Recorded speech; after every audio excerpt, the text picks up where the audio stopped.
Oh, I'll do this. Alrighty. Okay, so I've got the music back on. Everything is actually charged now. We can get back to what we were working on. All right, let's set this aside. I'm also going to set this aside because I don't need this just yet. Right now, I need to figure out where the heck I was working on. Okay. I just pinned everything so I could get an idea of how it's going to look. And so what's interesting is with the fold, it's actually not pushing the zipper up. It's pushing it to the back of the back panel. So it really is nicely hidden.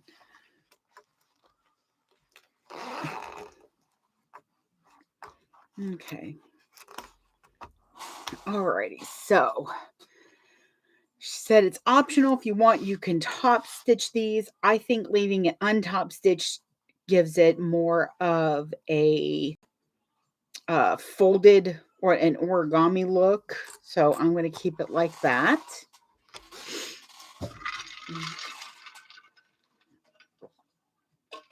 Yes, thank you. Lunch was very good. We had sliders and some French fries, and it was delicious. And I ate nicely. So I am full for now.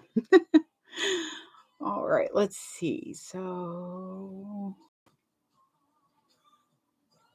leave your bag right side up on your workspace. Okay, so let me do that. So I'm going to unclip this for now. I'm going to put my clips over here. I'm going to figure out what's going on there. I'm going to see how well this works, putting my drink on my new. I need like a cup holder. I'll have to see if Erin will design one for me. Why do you keep getting... Okay, so we have it long ways out now. With it completely unfolded. Whew, all right.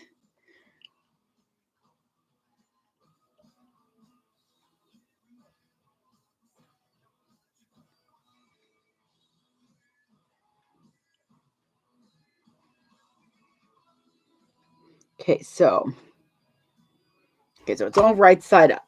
It says fold up the lower front pocket exterior to meet the middle pocket. Okay. Yep. Lay all pieces flat. Make sure. I feel like I've missed a step. Oops, sorry. And I kick the living shit out of me.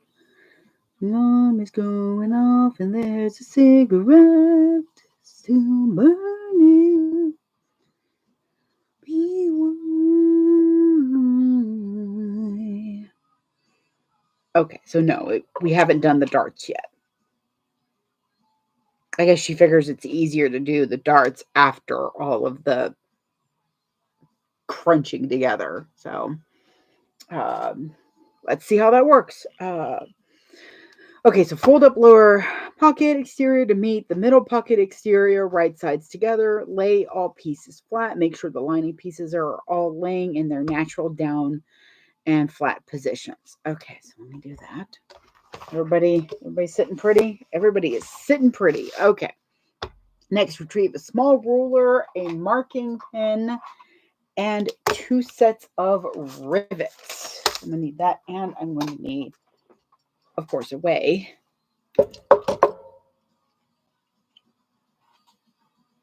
It's no surprise to me, I am my own worst enemy. 'Cause every now and then I kick the living shit out of me.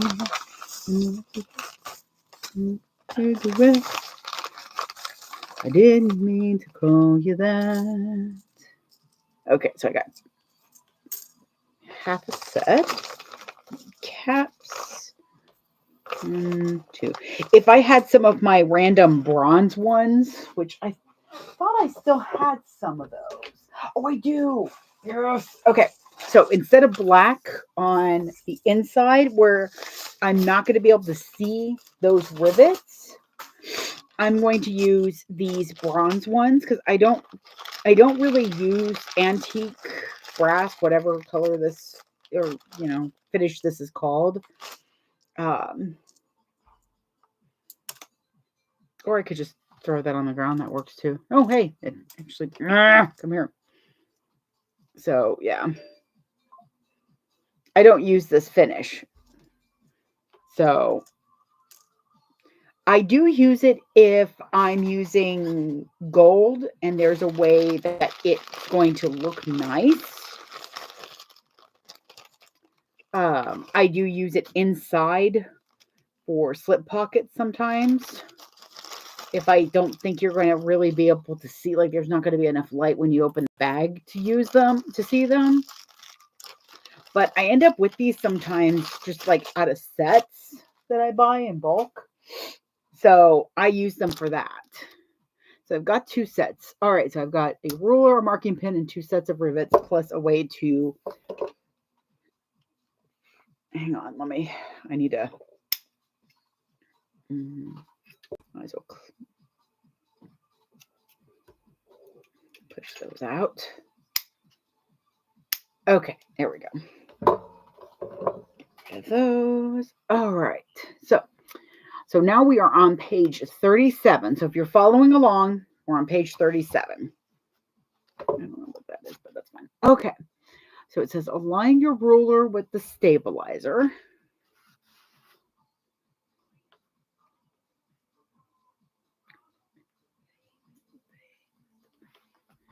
All right.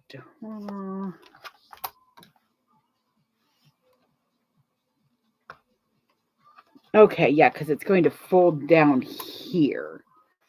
Okay, so the rivet is going to help keep it from depending on the stitching. It's going to just give it a little bit of extra stability, it looks like. Okay, so measure in down from the drawn line that the stabilizer is fused on. Okay, so we're aligning our ruler with the stabilizer. So pretty much with the line you drew. All right. Draw that line. Okay. Yeah. Oh, okay. So we measured down from that first. And then we draw from inward from the outer edge.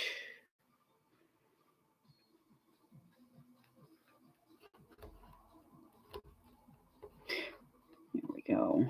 Not a huge 90s fan, but I'm going to see what they play after Mr. Vane, because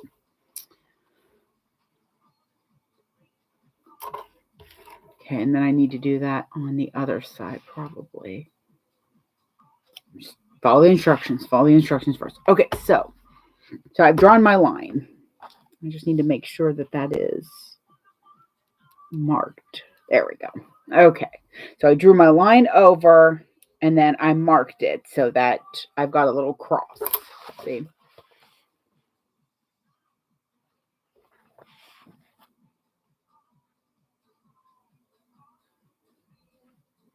Okay, there we go.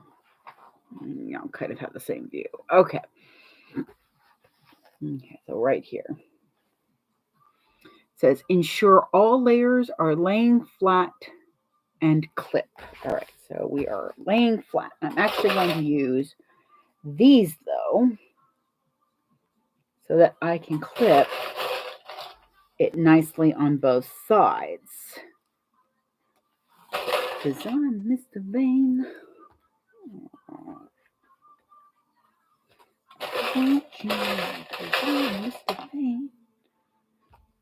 All right, so I've got that clipped. And then it says, sew from the outer edge along the line and backstitch well. She said, I like to sew all the way in and backstitch all the way out. Okay. And then we punch a rivet hole a little bit away. Okay, so, and I even see on the picture that she's not sewing exactly on the line back out. So let me get that. First, I'm going to move these rivets because I know exactly what's going to happen. I'm going to end up throwing them off the table. Move this and this over here. Those are there. Okay, so we're going to keep this nice and flat. So if you go in, you don't want to go above the line. Yes, you do. Yes, you want to go above the line. So closer. So your first one's going to be right on that line. Let me see if I can get it. Now, come on. There we go. Make sure my stitch length is right. Again, I'm stitching at a 4. So I'm going to stitch all the way up here to that line. And then what I'm going to do is instead of back stitching there, I'm going to come around and I'm going to sew a little closer to my stabilizer. And what that's going to do, hang on, it feels like the light is that what's glaring? Yeah. Oh, but that's right in my eyes. Okay. That's a little better. Sorry. So I'm going to then stitch back, but not in the same holes. I'm going to go right next to it. Oops, sorry there, YouTube. My poor YouTube camera gets pushed around so much more than I wish it would. All right. So see, actually even, yeah, better is right there. How they're different lines. And it even shows in her picture that she did that too. Okay, making sure that I've got that. I don't know if it was supposed to line up perfectly or not. I'm going to let this go for a moment. And same on this side. Yeah, doggone it. So I think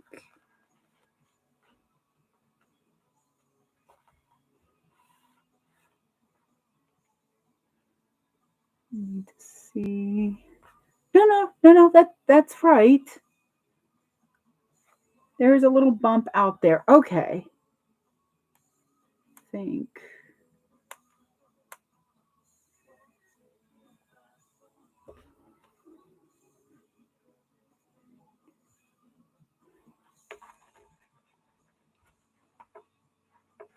I'm just trying to make sure that that's actually correct. And I believe it is before I punch my rivet in there.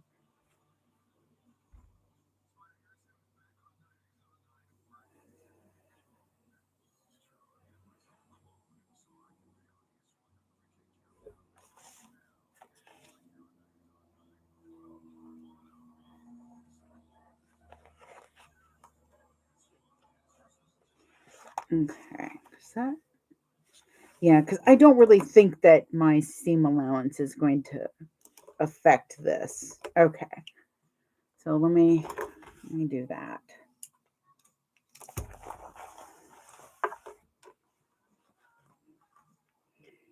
So, sorry, let me get back to the page I was at.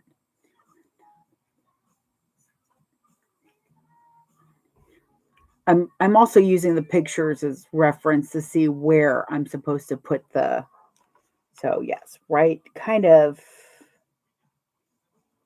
more above. Yep, okay. So put it right here. That should be fine.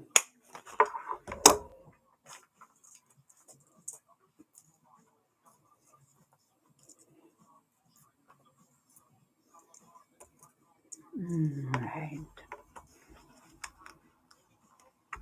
So put my now this feels thin, See how much post is above it? That's too much post. So I have a cracker ton of excess pieces of,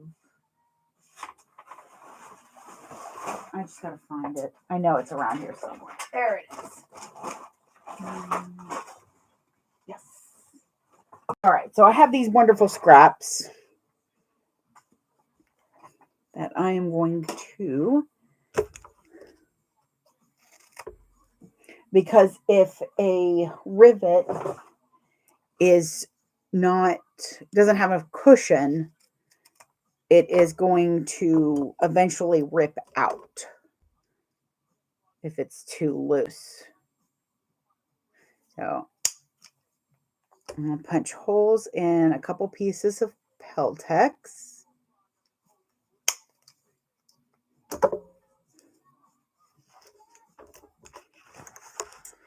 Put that over.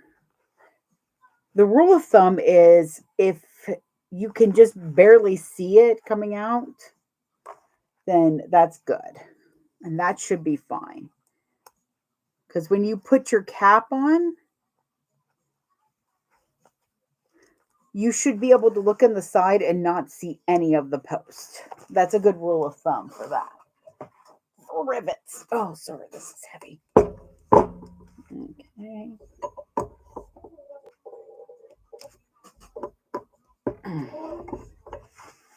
Okay. Yeah, that feels nice and tight. Okay, so 2 pieces is good. All right. Okay, ensure all layers. So back stitch, let's go back, punch a hole, 2 notches where the zippers start and then around that line. Oh, okay, good. Should be overhang of approximately a 1/2 inch. I think I'm a little bit more than a 1/2 inch. I'm about 1/8 of an inch more, which is how much extra I have. So I will take that into consideration next time. I think what I'll do is go through with my pieces and cut off where I know there's going to be a zipper, cut off 1/8 of an inch. That way it's, I'll be able to accurately do that. Okay. Okay, install and set rivet. Whoo, I'm glad, because sometimes she doesn't have you install the rivet, or set it. Okay, so then it says flip the exterior down so it's right sides up. Wrap it around the stabilizer.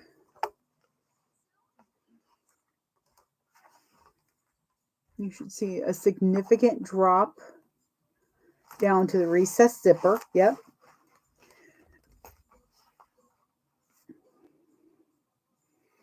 You want a small gap in the pocket fold as well. Yeah. I don't know what that means. Gap and fold. Okay. Okay, now we'll repeat for the opposite side. Lay all layers flat in their natural state with the exception of the lower pocket exterior. It should be right side with the middle of the front pocket.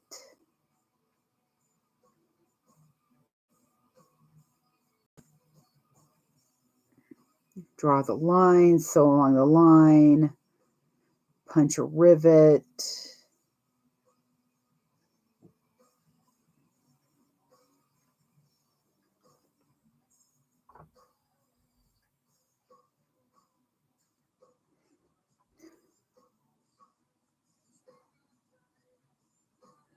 Yeah, flip the lower recessed pocket is starting to take shape. Yes, that is correct.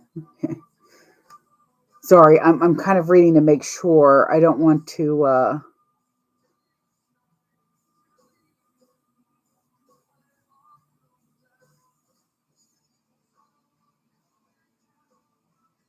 okay, so I'm going to be doing that for all of them, the same thing I just did. Now, what I want to make sure is that my gap is the same on both sides though. Okay, so I got that. I'm going to clip there. Then we draw our line.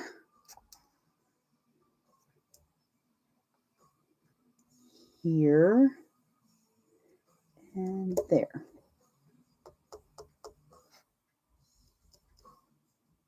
Okay, so that means what I can do next time on the next set is draw both lines at the same time.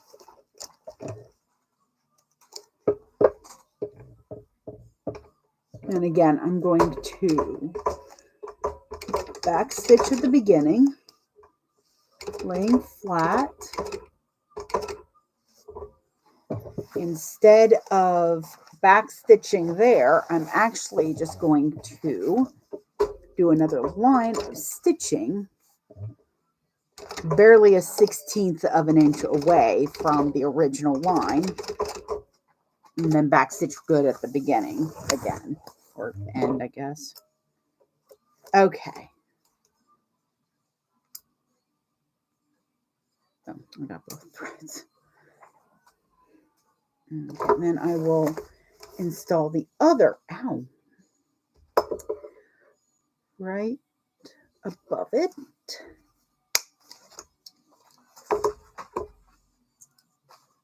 Now, what you probably could do is put in all of your rivets and then install them all at once. I think it might be a little harder to do all of them at once, but maybe doing both on each level at the same time would probably work. Again, I'm going to go ahead and put some Peltex because I know it needs it. All right. For those of joining us, I'm finishing up from this morning the Fibi fold over from Rosa. Yeah, that's much more. So I'll have to make sure I adjust that type of thing next time.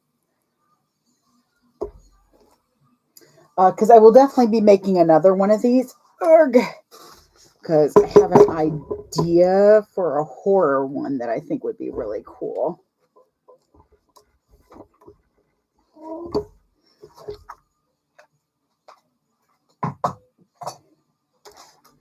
Okay, so I have on both sides sewn and installed a rivet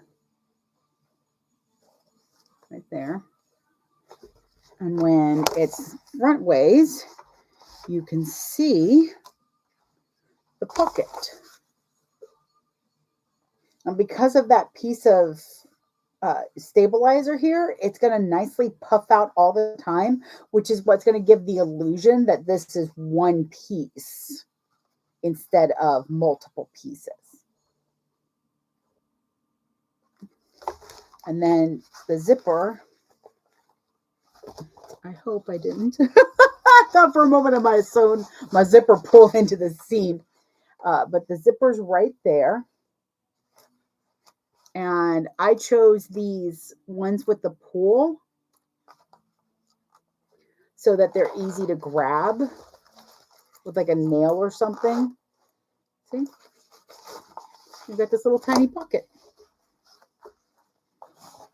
And don't get me wrong, this last pocket is a small pocket, but this would be good for things like chapstick or a lipstick, a thing of super glue. You know, it's your tiny pocket. You do with it as you will, because it's your tiny pocket. Okay. So now I'm going to...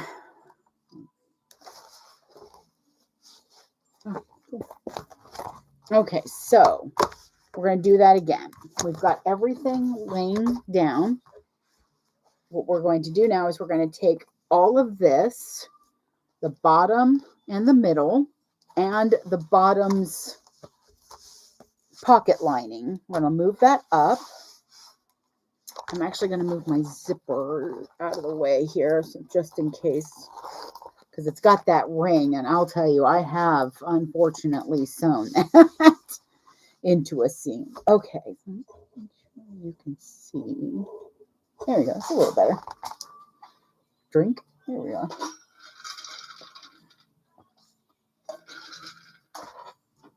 Stay. Okay, so now we have this. I'm actually going to move that out of the way because it feels like that shouldn't be there. I'm going to line everything up and clip it.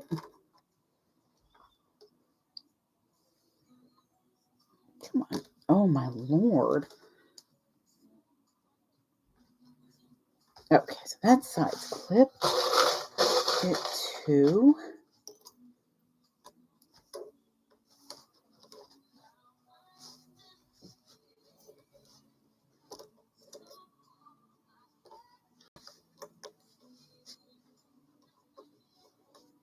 Okay, there we go. So, I thought it said the same stuff. What kind of fabric is that? This is, I can show you actually without moving that. So this is a vinyl that I'm testing for Beauty and Geek. It has a nice little shimmer to it. Let's see if I can grab the light. There we go. So it's a lovely, like, emerald boa green. The snake, not the feathered thing.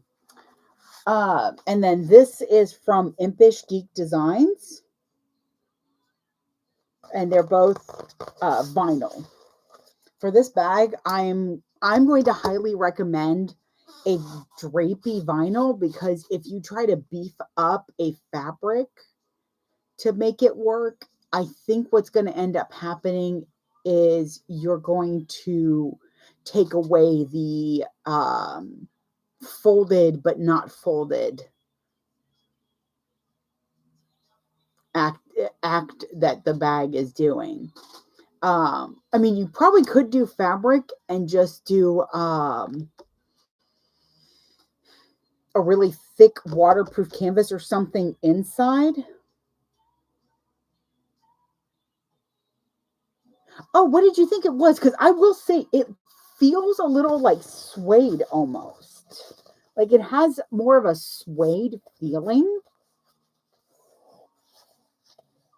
Like if I were to close my eyes and touch this, I would just think it was a little bit of a rougher suede. So it's very interesting. But I love how it drapes. See, it keeps some of its shape, but it's not stiff. Like the only reason it's even like doing this is because of the stabilizer. So it's got that nice little curve down. Yeah, it's a little like a velvet, or more like, yeah, more like a suede. It's right there. It's like if suede and vinyl had a baby, this would be its baby. I feel like that could go weird, and we're just gonna step right by that. Come on. I want to double check and make sure. Okay, so repeat steps 27 to 29. Closing the side gaps. 27 to 29. Yeah, what I did. Okay.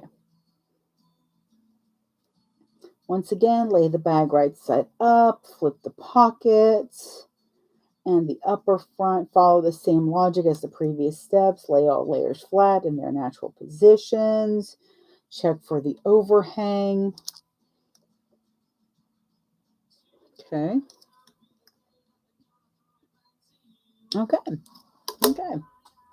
Let's see.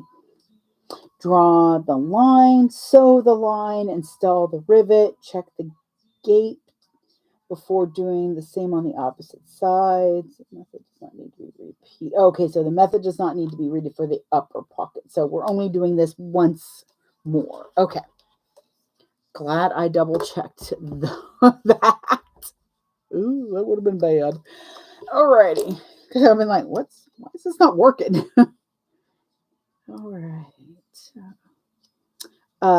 The line measurement is in the pattern.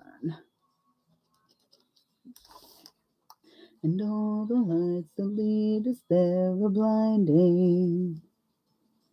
There are many things that I would like to say to you, but I don't know how. Go. And so, what did I knock down? Where did you go? I know that's not what I knocked down, but I'll just take that. You're my wonder. Okay. Boom, boom, boom, boom, boom, boom, boom, boom, boom, boom. Erg. To you. By now, you should have somehow realized what you gotta do. All right. Again, I'm not sewing the same line. I'm sewing right next to it, and that's going to create extra stability. Oh, hello. Not for that clip, apparently. It's going to create extra stability without weakening the vinyl. And I would like to say to you, but I don't know how. I feel like I'm doing something. There we go. You're gonna be the one that saves me. No,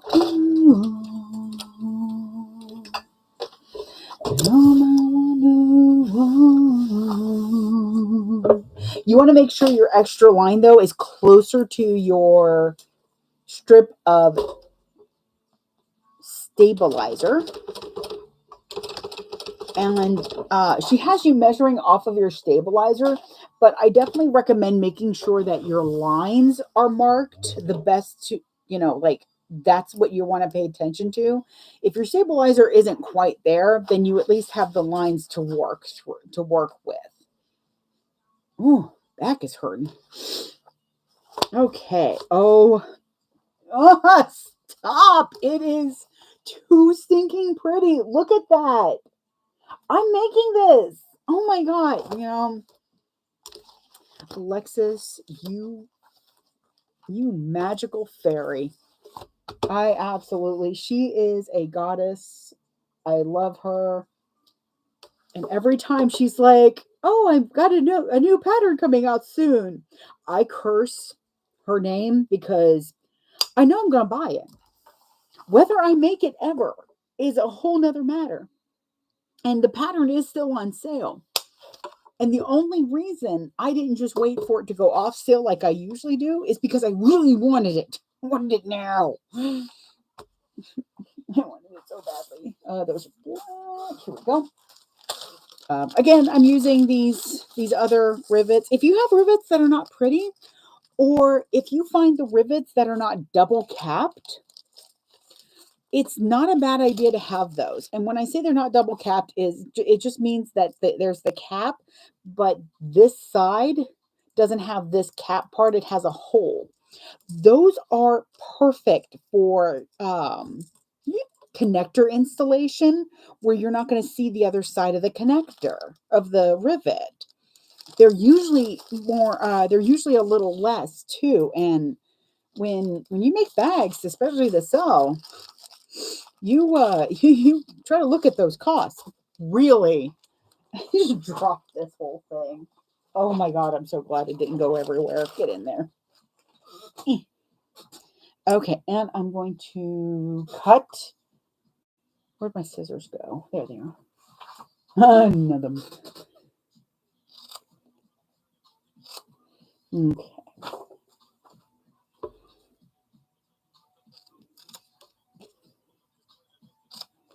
Okay, there we are. I did get the holes already, right? Yep, okay. So I'm just gonna pop some holes in here. Keep forgetting to ask Lauren about these little plastic things that are on here, because I know I need to change this one soon.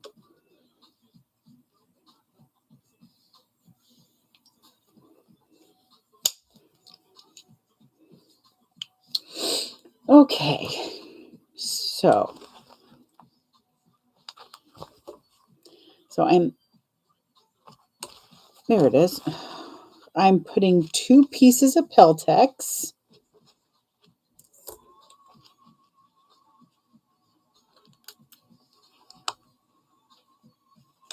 So that the rivets have a little bit more to grasp onto. Otherwise, they could weaken over time and pop through. And while these are mainly to secure and won't be the only thing securing these folds, you still don't want somebody's purse suddenly rattling around.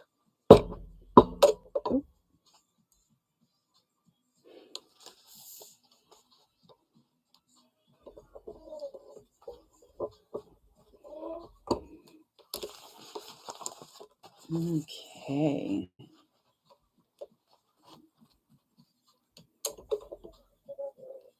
By the way, I've been sewing bags for almost 10 years now. And yes, this is a genuine reaction to me going, "Oh my god, I made this." Because look at it. It is such an interesting design that I kind of can't help but keep fiddling with it. Oop, that might have been a little bit higher than it should have been. Come on, where are you at? There it is.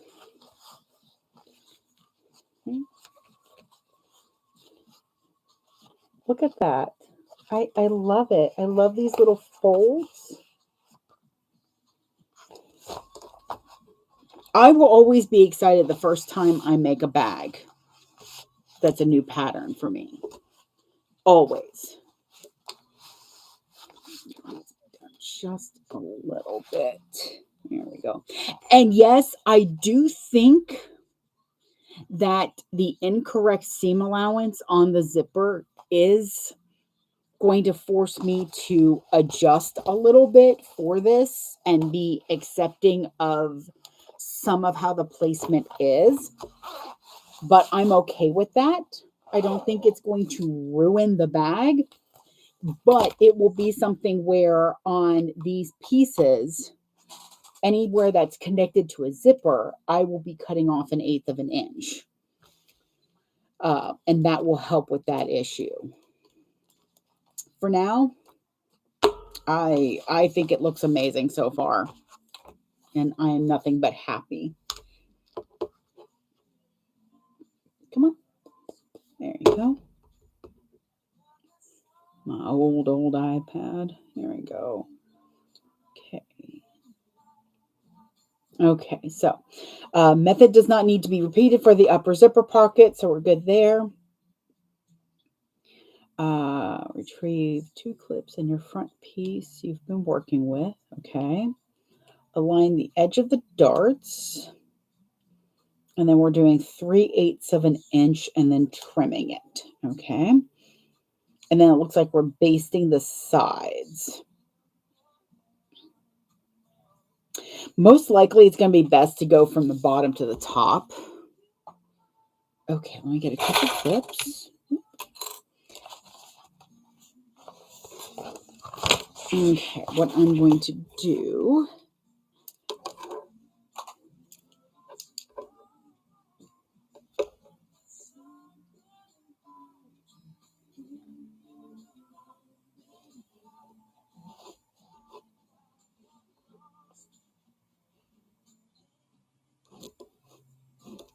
Okay, so I'm drawing the seam allowance on both sides because I'm also darts. Listen, I sewed clothes. I sewed costumes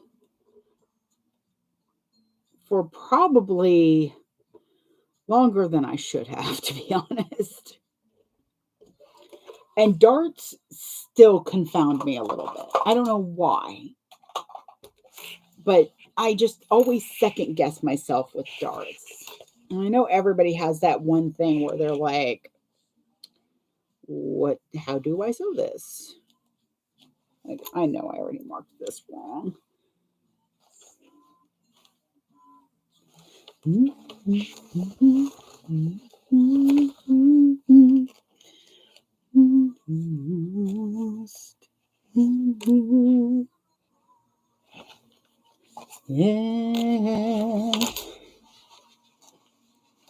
Yeah. Okay, so this is a little tough because of where I put my tag, so that's on me, but it'll be fine.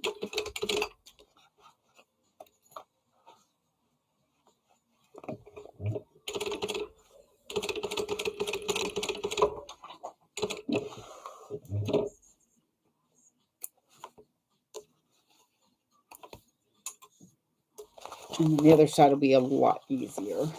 Well, I say that, and yet here we are fighting with it. Yeah, the only one.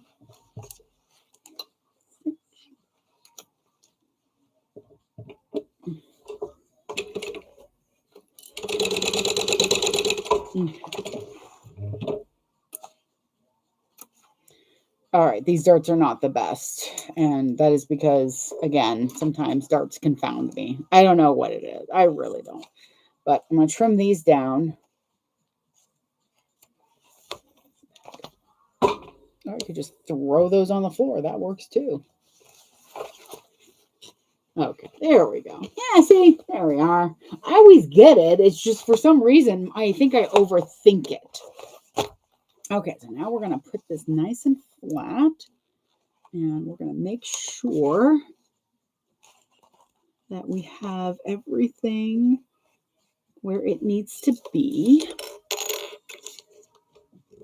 Yeah, I'm the only one.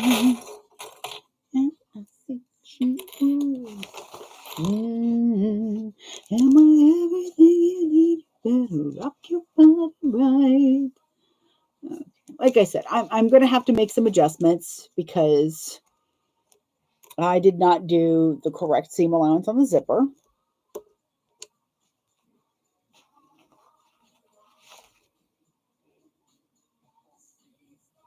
So I'm actually going to sew down instead of up, and that's because I want to kind of pull those down a little bit because they're fighting me just a smidge. Okay, let's see. Yes, that was.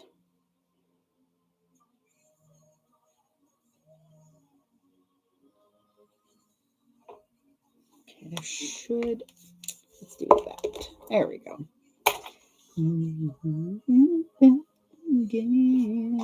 So there should be a gap. Okay. I just wanted to make sure that I'm sewing where I need to be sewing.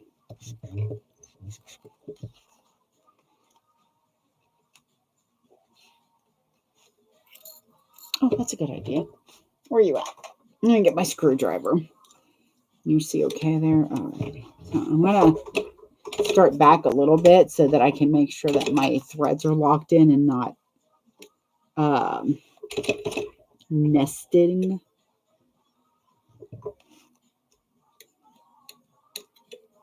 There we go.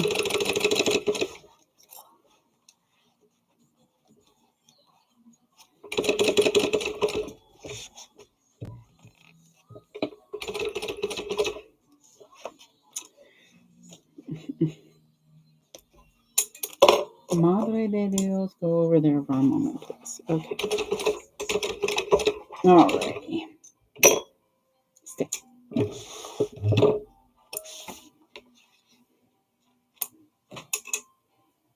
Okay. So it's going to be a little bit tougher, but I'm going to still go down. Most folks might not have the same issue. Challenge. There we go. Challenge. That works.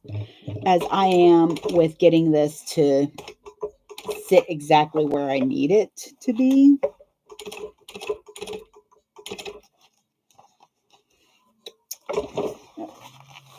There we go.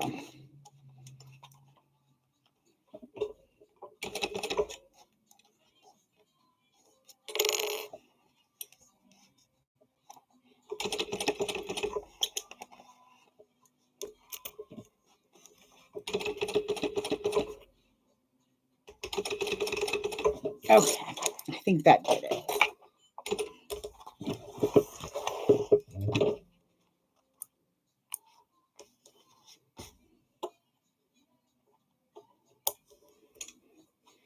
All right.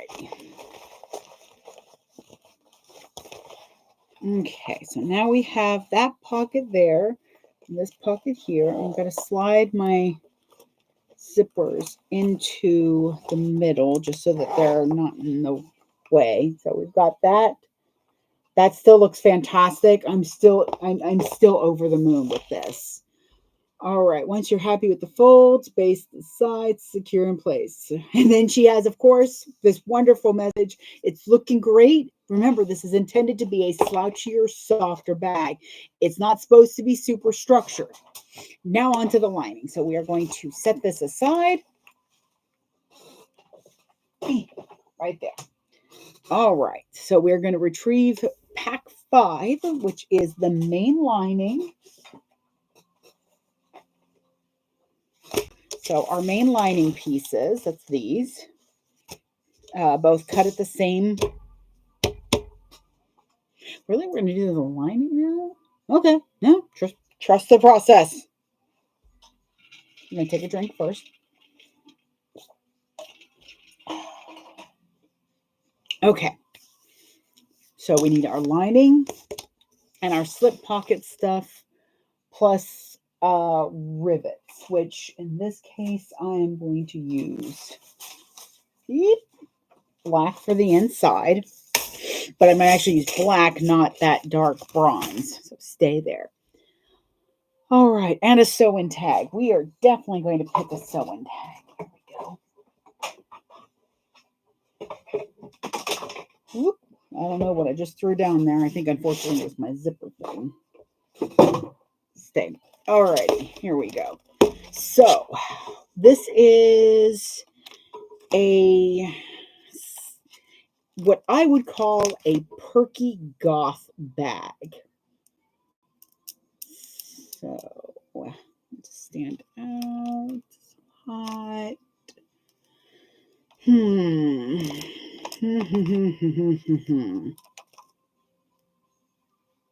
There's Happy You Exist. You look really pretty today is always a good one. There's always no tricks, just treats. Or okay, hang on. I think I have the perfect one. Oh my gourd, it has pockets. Because I will say this every time I describe this bag. It is like a mutated marsupial with all the pockets. It has pouches. All the pouches. Okay, I think that is good. That makes me happy. Ooh, insane in the membrane.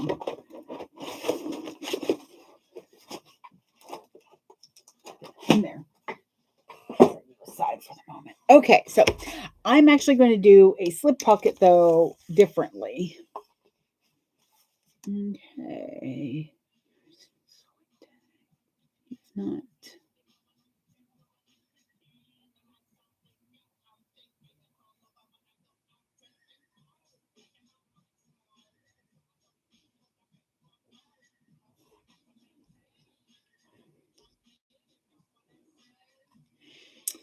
Okay, skip to step 34.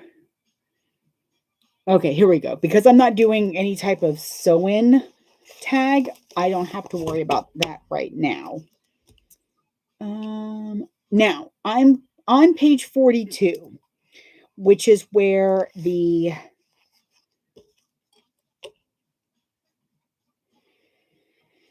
one day my brain will work when I want it to work, is where the slip pocket is done. It is a very pretty slip pocket. It is just not a slip pocket I'm going to do because I like the way I do my slip pockets. But I will say it's not a bad slip pocket, and it might be something I switch over to after this one. Because I do like how it's done, which is why I should have just done it, but I didn't. And now I'm just kind of here. So I cut out for my slip pockets. It is an 8 by, I want to say 12. Yes, an 8 by 12 piece. I mark a 1-inch line in each side, the long sides, and I fold the raw edge inside to that.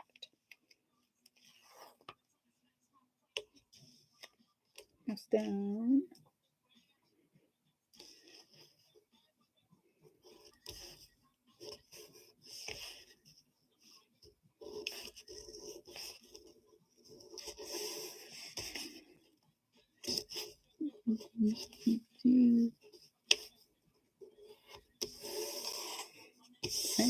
Insane in the membrane. Insane in the brain.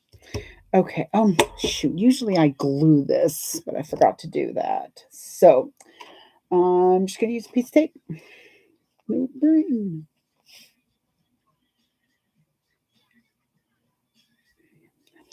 Okay, and then I have a piece of vinyl. Usually it's the contrast vinyl. For some reason, I decided I just wanted to use this scrap piece of pink that I have from another bag. I fold it in half, wrong sides together, and it is a 1.5-inch piece. Okay, and what I do is move my screwdriver.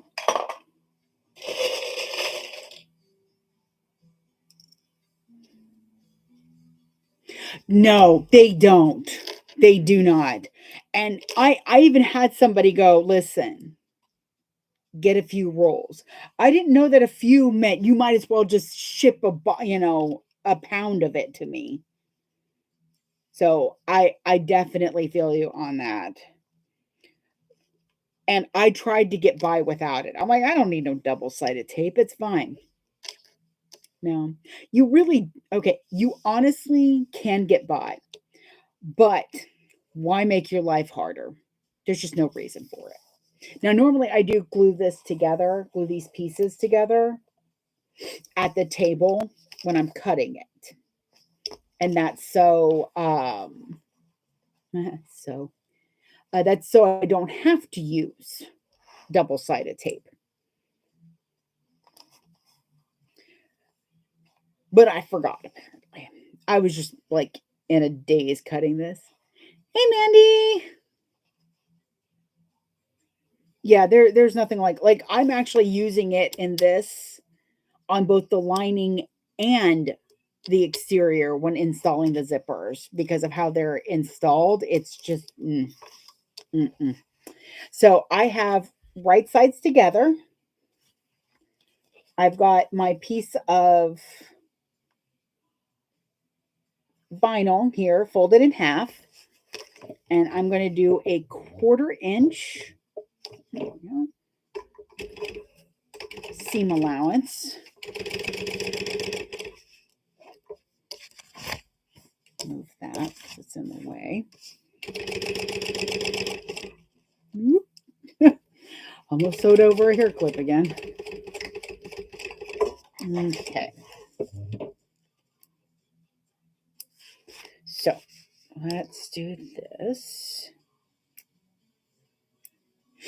I mean, even when I was on a domestic machine, I felt the need to use double-sided tape, and I found that basting tape, the wash away stuff, worked really well to not gum up the needle. Speaking of, you are getting to where you need to be cleaned again. I cleaned it before I got on, but okay, so now we're going to push that in and turn this inside out. If you're using fabric, you can do it however you want, I guess. But you can sew up the sides. I always use waterproof canvas when I can. Okay, so So flatten those out and line them up. And now I'm going to use my seam roller to squish down that and to do it on the other side in case I like the other side better, which I actually do. Oh,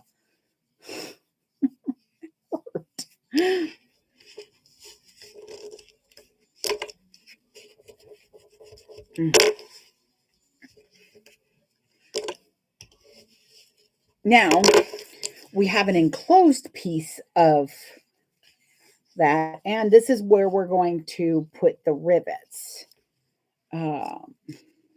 First, I do need these super duper sharp, pretty scissors. We're going to make sure we don't cut the pocket itself.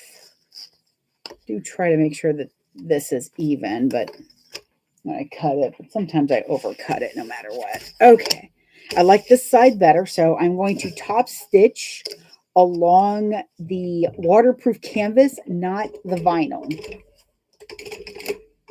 I heard you.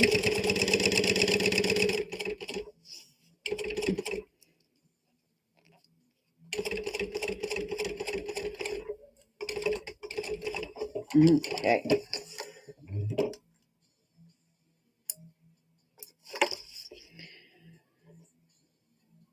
Nice. Why did you not like that? Okay, there we go. Okay, so top stitched along the top here, not here.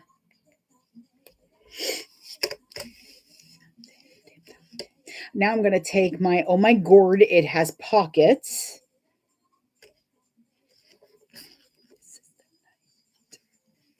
And I'm going to stick it in between the layers. See? So that it's not sticking out at all. Just going to make sure that it's sitting the way I would like it to. Okay, achieve your main. Let's see, center it that high up. Okay. And you could easily put another pocket in here and put another slip pocket, but I'm going to be extremely honest.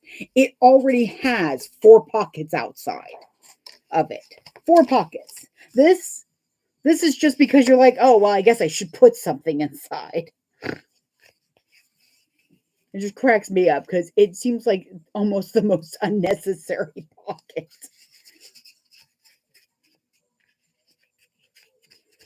Yet here we are putting it in.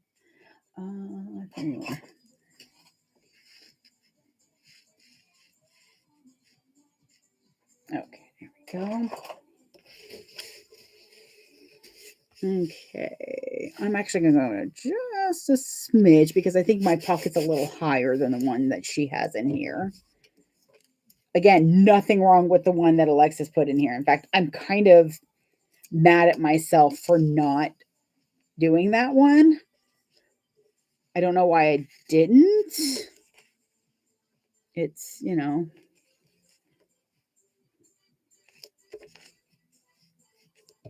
But it was a choice. Oh, and I'm not actually starting on the vinyl. Again, I'm going to start. Oh, goodness.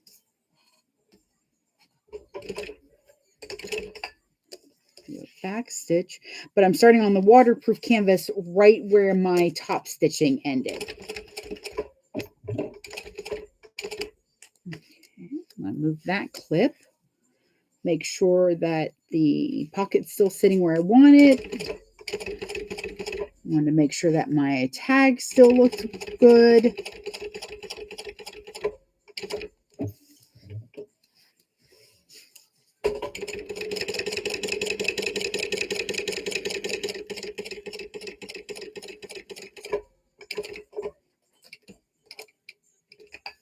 Alrighty. When you're placing to pivot, make sure you're just about starting a new stitch. Nope. Make sure you're just about starting a new stitch. That will help any any weird stitching that it does on the back.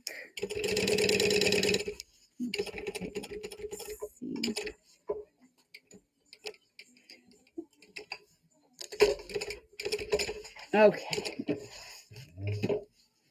And I clip the thread on the front, but then on the back, I leave it a little long.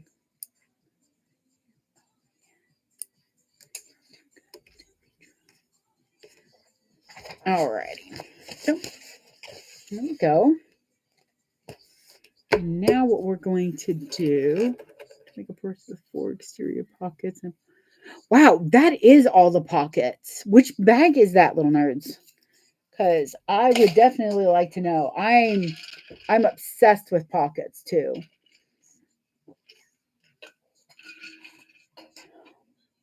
Oh, I'm like, what was I going to do?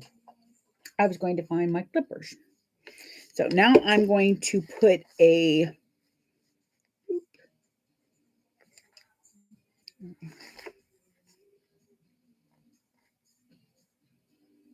okay.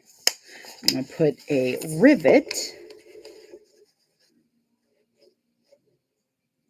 Then the pocket will always have your attention because it's riveting. Sorry, not sorry. My husband says I shouldn't apologize for puns. And he's correct. I really shouldn't.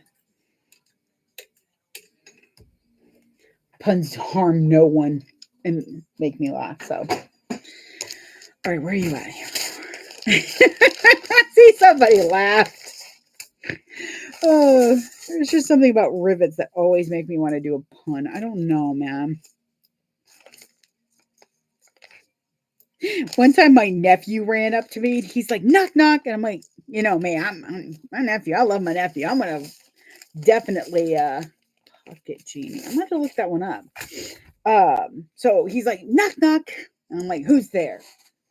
He's like, queso. And I'm like, of course, my nephew finds a freaking joke that involves cheese. I'm like, queso who? He's like, queso, I farted and then ran away. And I'm like, what? What's that? And my brother looks at me and he goes, that was your fault.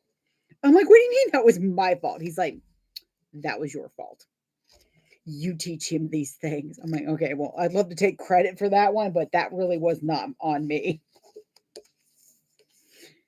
He's like, and then you laughed at it, which means now he thinks he's funny. I'm like, he is funny. He's my kid. He's my nephew. I will have to look that one up definitely because that sounds like a lot of pockets, and I'm already going to start looking for a new bag because it's going to start to get close to summer. So I'm going to want a summer bag, aka what I call Gothaween, Summerween. So I'm going to try to find some bright colors to do a goth purse. Okay, so I did put a hole right there. There you go. And that's where I'm going to put a rivet. Now, I know you'll be able to look in and see these, so I'm not going to use the dark bronze. I'm just going to use black. Hashtag team pockets. All the pockets! Yes. I am team pockets, team goldfish, because I'm one of those people who has to rewatch the show before the new season comes out because I don't remember anything. We do not skip show recaps in this house because I do not have the know with how to, know what day it is most of the time, let alone remember what happened last week. When we play, when my role playing group plays anything, honestly, they joke about the fact that my somebody's always like, well, what happened last week? And they'll look at me first. I'm like, no, no, I don't remember. I have no idea what happened last week. Actually, one time I did. I was like, I knew what happened. And Eric's like, go ahead. And I said it all. And he's like, oh my God, you actually got it all. And I'm like, y'all don't have to look that surprised. I'm like, don't treat me like an eclipse. Doesn't happen that rarely. And then my brother went, doesn't happen that often either. I'm like, y'all mean. Why y'all so mean to me? Oh, okay. Hang on. I have to turn this up.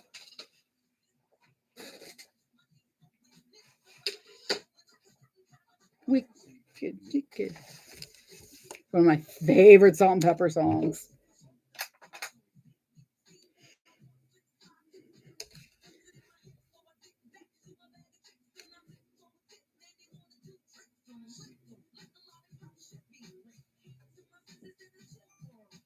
All right. That's pretty much the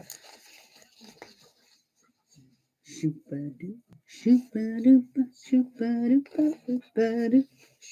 Yep.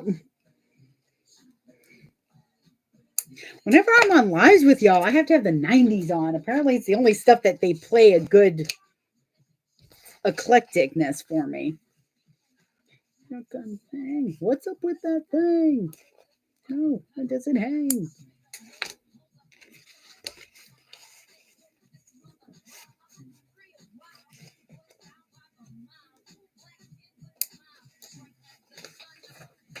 Yum of that yum yum. You make me wanna shoot.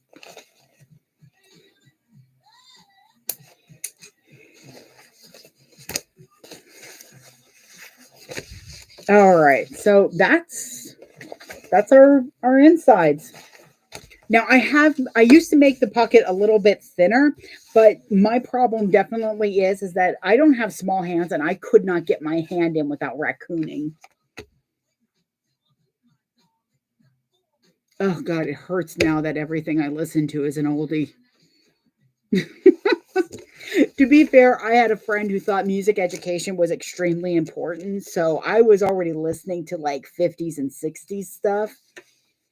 I fell in love with protest music. I go through these phases. Like in the car, I listen to Octane, so it's Linkin Park and Ghost. I love the Pretty Reckless. Something in reverse. Falling in Reverse is another one. My husband loves that group. Now we're on pack 6, so we are on page 45. Isn't that nice? So I need the back trim, which normally would have a magnet here. I do not have a magnet because I have to be extra and put this amazing skull one on here. You don't have for the smell of it. Let's see, back zipper trim, so long rectangular piece, back pocket, and the lining, as well as connectors, rivets, uh, the other connectors, and the zipper. Where did I throw that zipper? That's not it. That's not it. Madre de Dios. Where did I put my zipper? Hold, please. Ah, I threw it somewhere so I wouldn't keep pushing it off the thing. There it is. Okay, so those.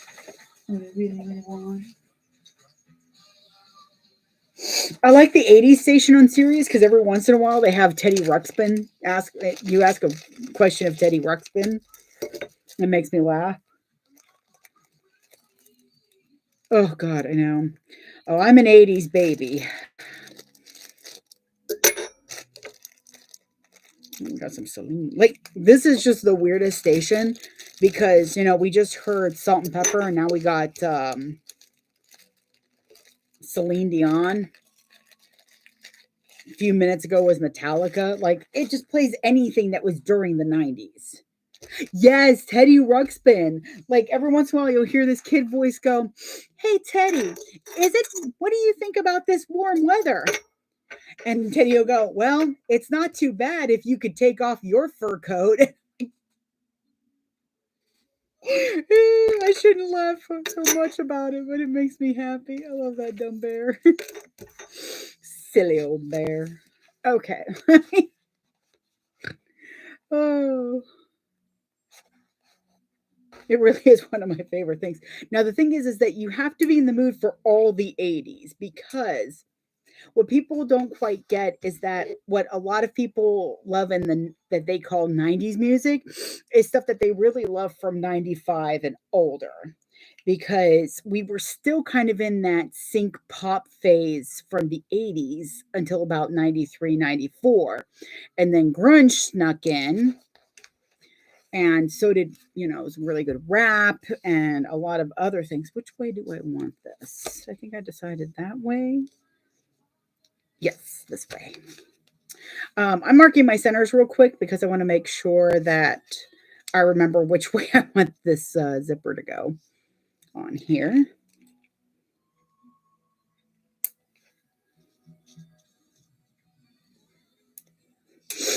So like a lot of the 80s music that I really love is pretty much 84 and beyond.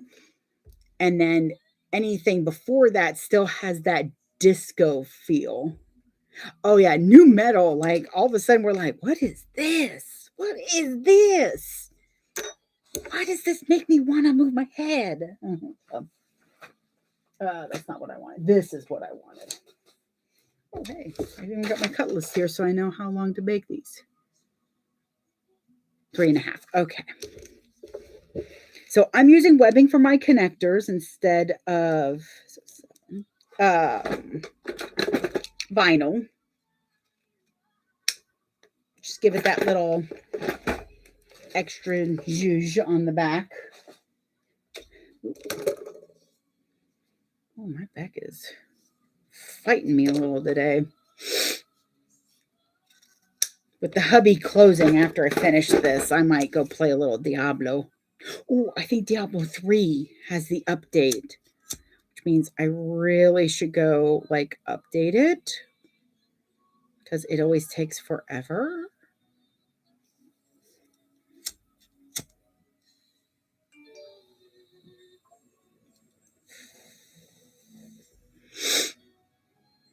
Hair bands. Oh God, my life for my hair bands.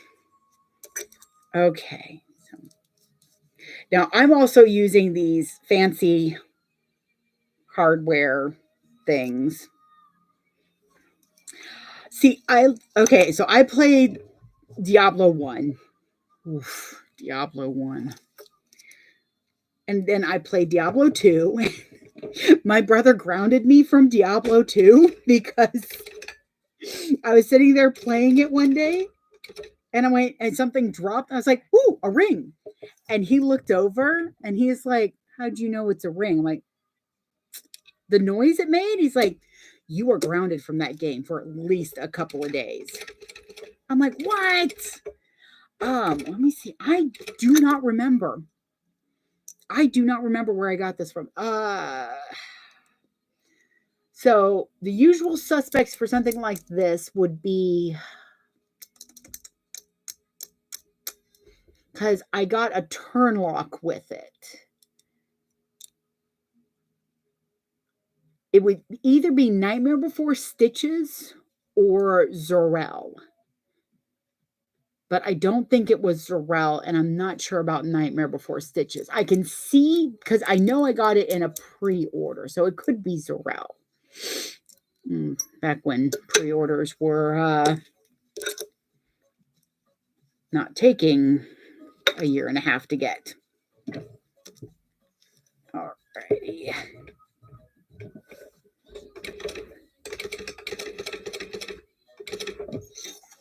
I am impatiently awaiting my own webbing order because it's got the Kirby webbing in it and I cannot wait because it is so stinking cute. Okay, so for my connectors, now this is going to be fun because I think I'm supposed to put a rivet through these, and rivets, my punch doesn't really like that, so we're just going to figure it out along the way. But which is why sometimes I love using webbing, sometimes I don't. I really just love these. They're so pretty. I know it's so magical is where I got the magnet thing, which is over there somewhere. The fairies have scoffed it off with it again. Until you're the one, the voice that talks to you won't talk forever. All right. When he meets the boy, everything's passing in your eyes. She gonna get you.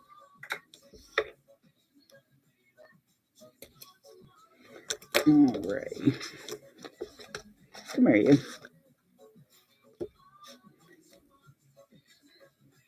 So I don't know if anyone else was here earlier, but I love that this pattern doesn't use a lot of stabilizer. You can pretty much get away with scraps. And in fact, I frankenfused the heck out of this. Let's see if I can see all those weird lines. Those are all cut pieces to make it fit so that I could use all the scraps.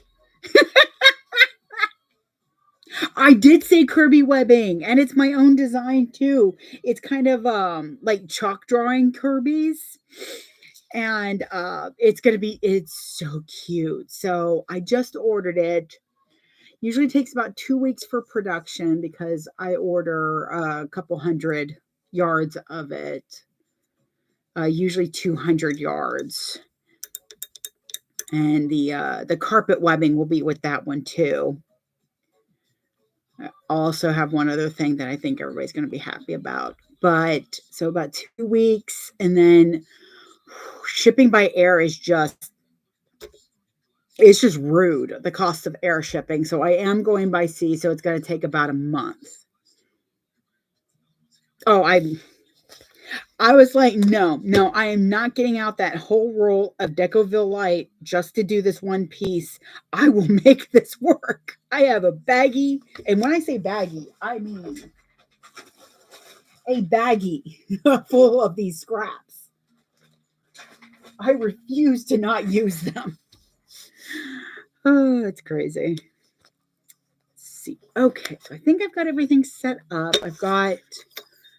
I did a line up and down just so that it's not really going to be seen much. Anyways, so we might be good there. So I've got the back trim. I think there it is. Back trim, back zipper trim, back pocket lining, connectors. Okay, I think we're good. So set those over there because they are chunky. Got it. Okay. Let's see. Position the shorter back pocket right side up. Are we just doing a regular pocket?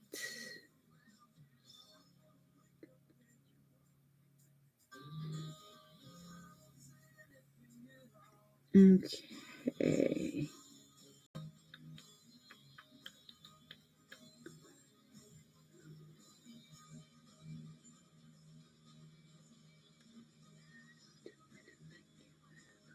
Okay. So we're doing pretty much a standard pocket. So I'm going to mark my centers on my zipper as well as I did my back pieces. One get married, run away.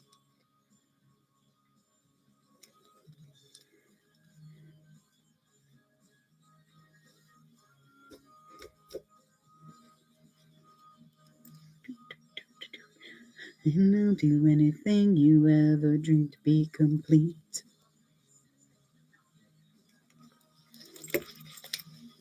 Okay, so.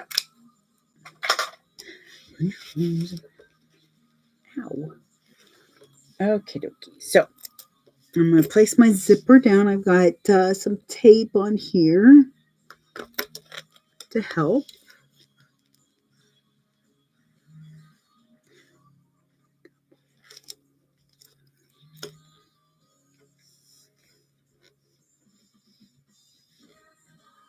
Okay. And then I'm going to take the shorter piece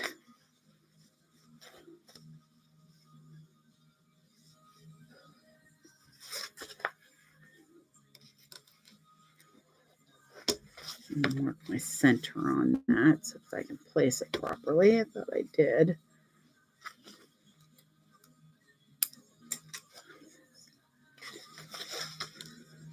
Run away, run away, run away. Here we go.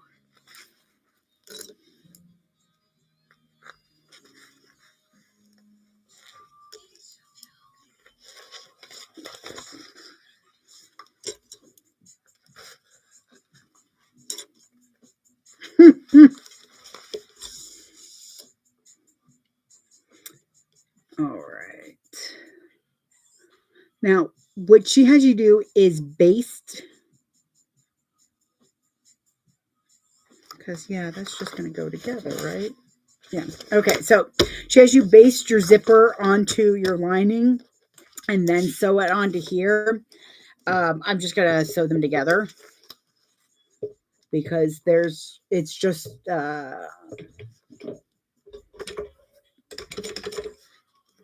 the usual zipper installation.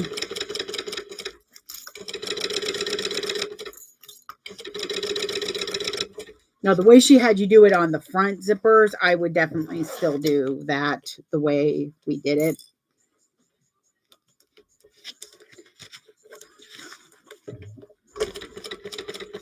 I have to turn it down because I don't know if Pony's gonna get me kicked off or not. As much as I love this song.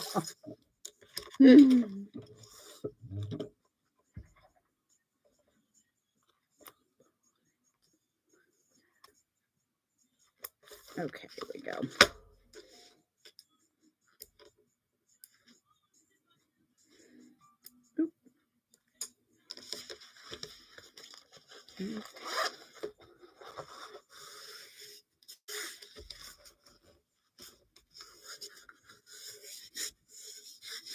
Alrighty.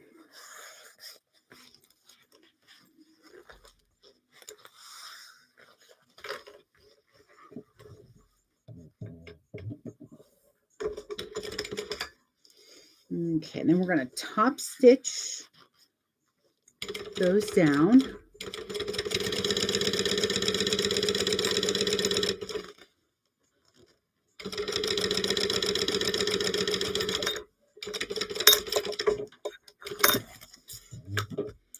Alrighty, I got that.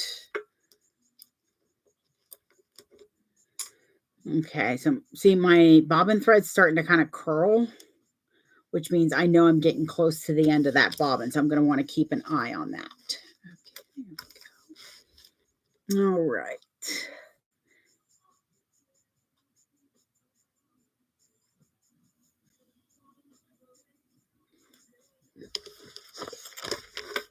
Okay, then we put these together. Let's see, I absolutely adore how she has you cut off one piece, or we're just gonna do this. We're just gonna baste it with the tape so that I don't have to stitch it. I love that there's a one shorter piece.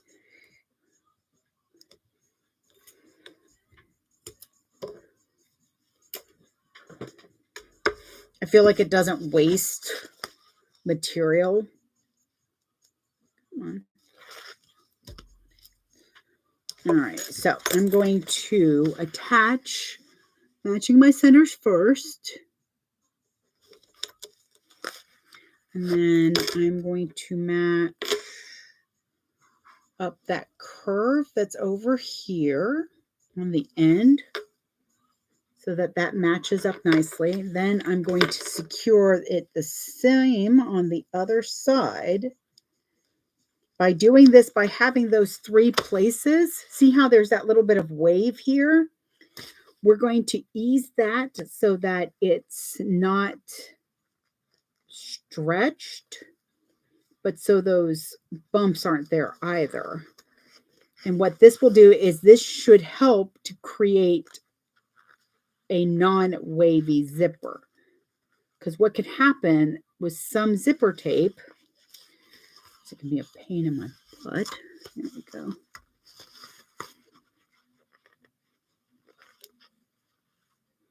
Is it can get stretched in the process of being sewn. So see, we've got those little waves up there, these little tiny waves. Those are going to go away when we sew it down. You just want to make sure that they're either the tiniest of little waves or not at all. But if you have those 3 points, then you're going to have it match up nicely like that. Okay. Might have to sew it anywhere. Okay, so back pocket at 3/8.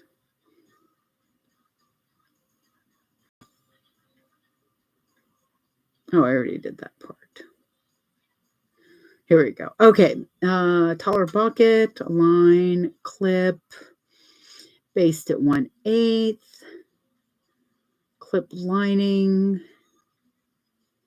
pieces, go around, start. Okay, so I do actually have to base this down, mainly because of the fact that we're going to close the pocket up mostly, because this is going to be our turning pocket, which, bless your heart for giving us a nice big turning pocket. Come on, get out of the way. Okay.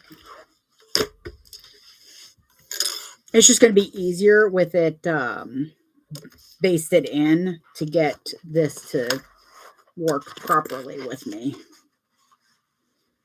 There we go. Okay.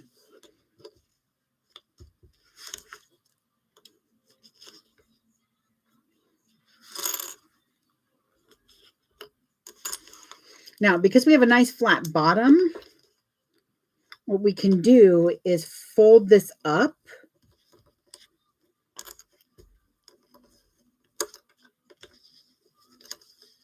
Because remember, the larger the turning hole, the easier it is to get your purse out, to get your purse birth. However, the more you have to close up. So we're going to fold up that edge.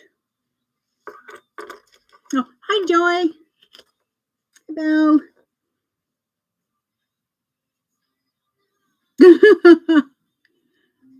Doggone it, people. Stop calling me. Hey, Joy. Sorry. Yes, I am making the fold over, the Phoebe fold over. I'm going to try that one more time. The Phoebe fold over by Rosa. It is coming out adorably. I am so ecstatic.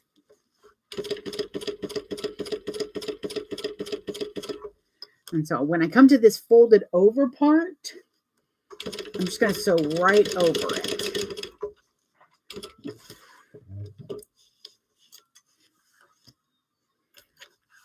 Okay. And we're going to do the same thing over here. We're going to make sure we've actually got both pieces.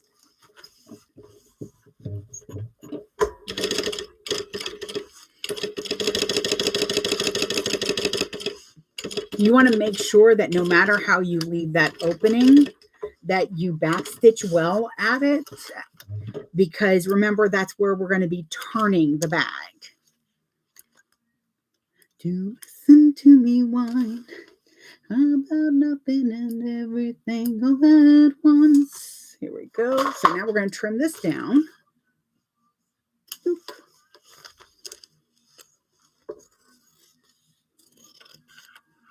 And I'll show you why we folded that over.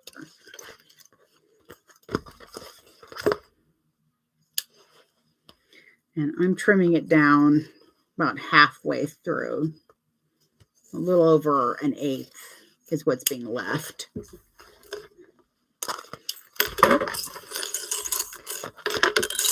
Now, Mother of God, that went sailing across the area. Okay, so what we're going to do is we're going to take that and we're going to pull that apart. And now we've got that closed seam there. We're going to do on the other side. And I'm going to apparently not have sewn properly. So hang on a moment. Because I don't know if you heard that rip. Here we go.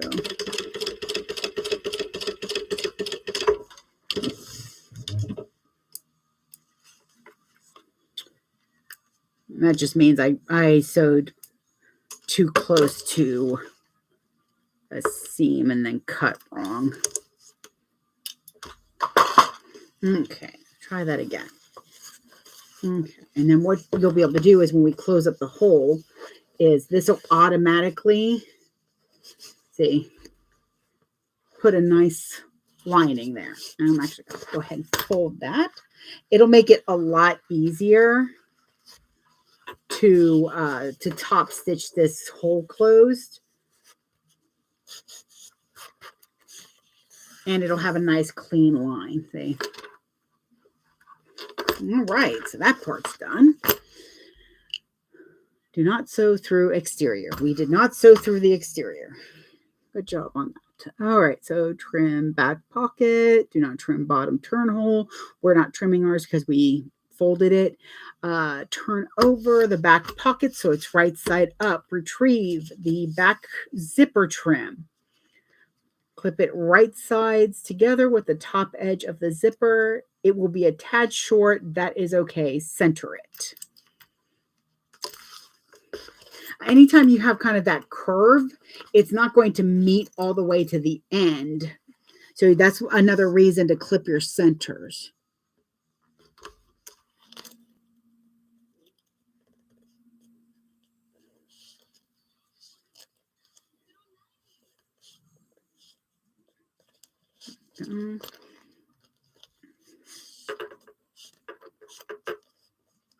Okay, so see. Now we're going to sew that down. She says at 3/8. Of course, I am going to be a rebel and go at 1/4 of an inch.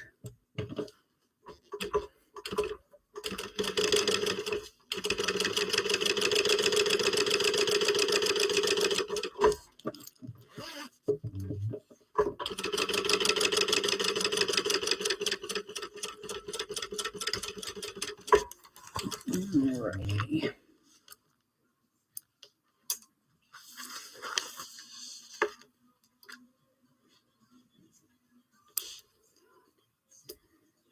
Okay. Sewed it. Trim. So she wants you again to trim right there. That's going to help you if you don't have the machine to be able to go through a lot of layers. It's going to help it sit a little bit better, and it's going to help you be able to sew without too much bulk. My machine's fine with it, so. And then we are top stitching. Finger press the back zipper trim away from the zipper tape and top stitch. Okay, that's what I thought it would do. Oh, okay. I see why it looked a little weird. And then we'll trim. Alrighty. So, boop.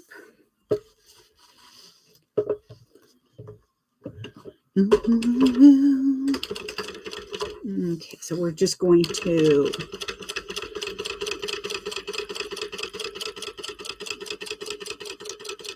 get this top stitched.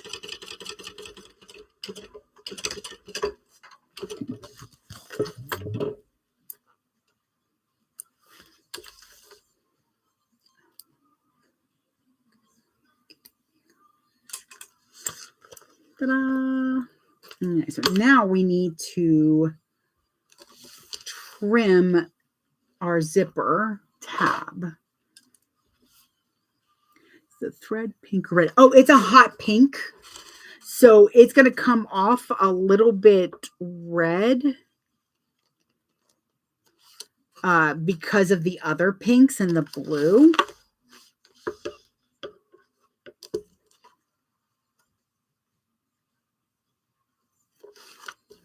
There There we go. Ta-da! It's like a little cauldron. That's so much fun. I love it. Okay. So follow the curve from the back pocket up the zipper and trim the zipper tab. All right. Yes, done. Now we are to retrieve the 2 connectors. So our 2 connectors. So I'm using webbing as well as this hardware. I do not remember where I got these, unfortunately. If anybody comes across it, just like leave them a comment and let me know, because I'm just like, wait, what? Also, this video will be rewatchable on either the gram or the tubes. Let's see here. Oh yeah, she does a different way of the connectors instead of or is that all folded in? No, it's all folded in. I'm so sorry. Ooh, drink. As my bladder screams, please God, no. Let's see. So on the back, slip the ring on, meeting halfway. Yep. Okay. So clip the connectors on the top edge of the back. Position them that far from each side and overhang 1/2 inch. Okay. Where is my dragons? Here we are. Alrighty. Oh, that's a good idea. I'm going to mark it so that I'm not trying to like need a third hand. So I'm going to mark the space.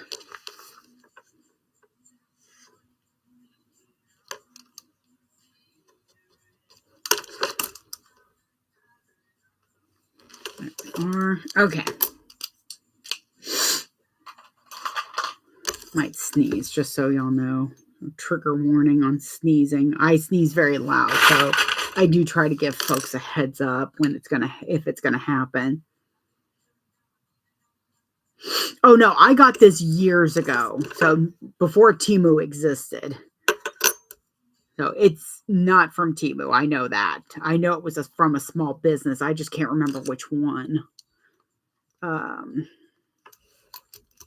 Okay, fine. You want to be out of the way, please, zipper. Let's see. There you are.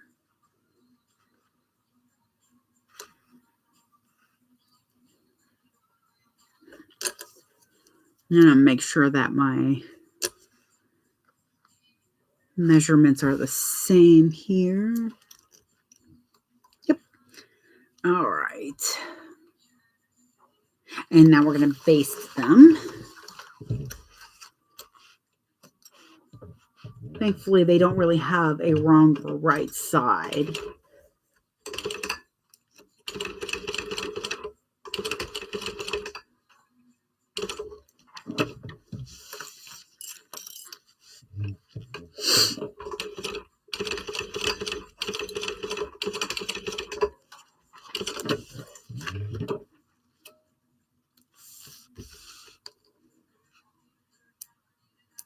Alrighty, so now they're basted, so they'll have that look to them.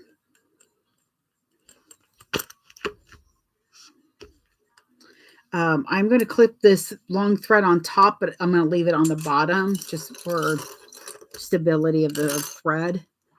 All right, now we're going to get this. Again, this is the back top trim. If you're using a regular magnet, you'll have it already attached here. Excuse me, burgers are kicking back. I mean, they were really good sliders. But I know at some point my body's going to be like, why do you hate us? And I'll be like, cuz, here, have a Swiss roll. Leave me alone. Alrighty, here we go. We'll make sure that these are sitting straight up and down. And then we are going to sew the back trim to it at 3/8 of a seam allowance. Now I am going to, what is that? Oh, I'm like, why does that have a heart on there? There's no heart on the back. It's because I marked everything with everything, so that's on me. So I am going to go ahead and mark my seam allowance so that I know exactly how much. Yes, I do cinch the threads a lot. Especially if they're going to show. I will use my lighter to melt them.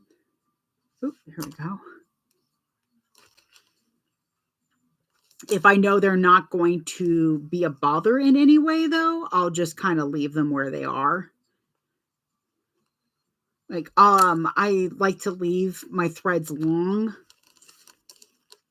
on the back of my slip pocket so that cutting them doesn't offer the chance of them coming undone. I want to get one of those little thread zappers so I'm not always having to use a lighter because I go through a lot of lighters. Here we go. So we're going to attach the top trim to the bottom pocket to the back zipper trim at 3/8 seam allowance. There you are. I'm going to use my hump jumper when I get to the webbing to my connectors because they are thick.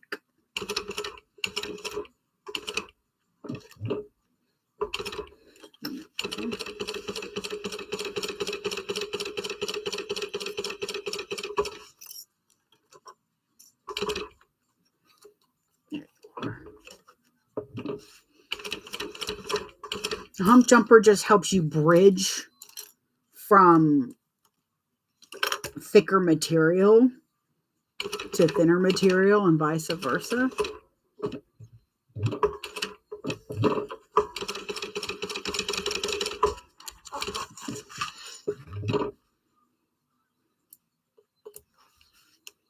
This is a hump jumper in case you weren't sure. I do sell them on my website.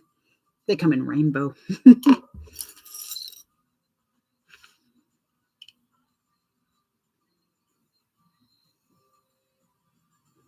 Yeah, see, some folks I've noticed they use one for a while and then suddenly it disappears. And like I think Lauren just stopped recharging hers, or maybe it broke. If I get one, I'll post which one I get after I use it a little bit. Okay. So it says to finger press the back top trim and the connectors towards the zipper. So what we're doing is we're taking these where the connectors are and we're pushing those back behind that trim because that's where they're going to want to go. They're not going to want to be folded up weird. It does not like that. I have tried. I tried to force it once because I was like, I know better than the pattern. I do not know better than the pattern. I know what I like, but I do not know better than the pattern.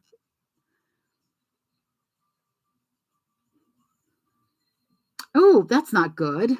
I don't like when something breaks easily after one drop because no, tell me one sewist who doesn't drop everything. I mean, I've knocked my whole cart over at one point. I'm also a klutz, and I was also trying to get the cat to stop going to sleep on the fabric. So, but if you have animals, you know what I mean. What I'm going to do when I'm top stitching, so I'm going to start top stitching. Make sure I back stitch. I'm going to get to my connector. I'm going to put my hump jumper down, and then I'm also going to make sure that the webbing is going straight up and not kind of this way or that way. I bet you this would make a super adorable backpack, by the way. And now I feel like I might have to do that. I need my head to shut up. All right, then come back over here.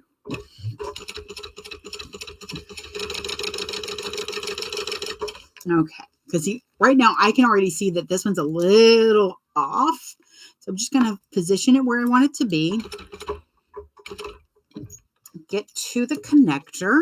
Put my hump jumper underneath.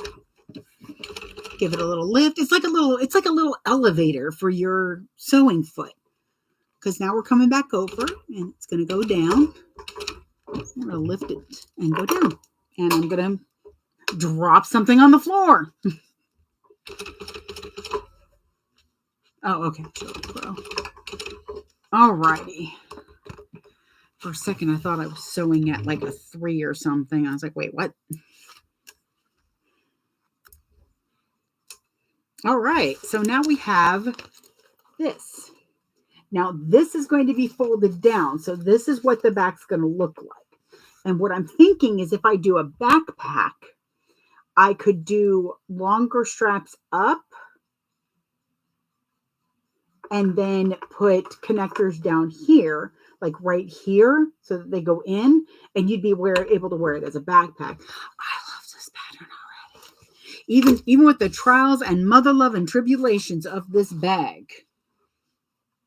And I say trials and tribulations, and it's mostly because for some reason my mind could not comprehend the magnet. I don't know why. I had to sit there and stare. Like some of y'all were here for it. I'm just like, what? I was so confused. I was so lost. But now we have our back. What does it want me to do? Trim what you need to reduce bulk. Actually, I am going to do that. Where the heck are my little scissors at? Guess we'll use these. I am going to trim off some of this bulk on the side just to kind of help a little bit within the seam allowance. Okay, so all I did was trim off a little bit. See? All righty. I think, okay, so I'm trying to decide. We're supposed to put a rivet here.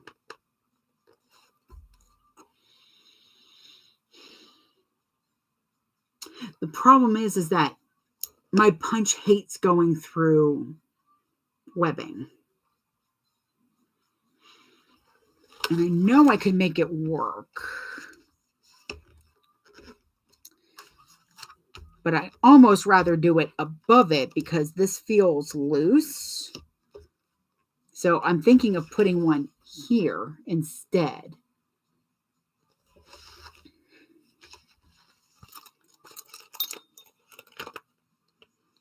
Because these are mighty, mighty.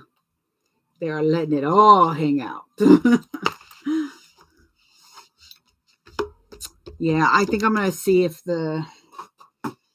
wish me luck on this nonsense, because I think if I go ahead and try to punch through. Oh, it did it. Oh, snap. It went through. Yes. All right. So it looks like if I just go through the webbing first. Ha ha ha. And then go back.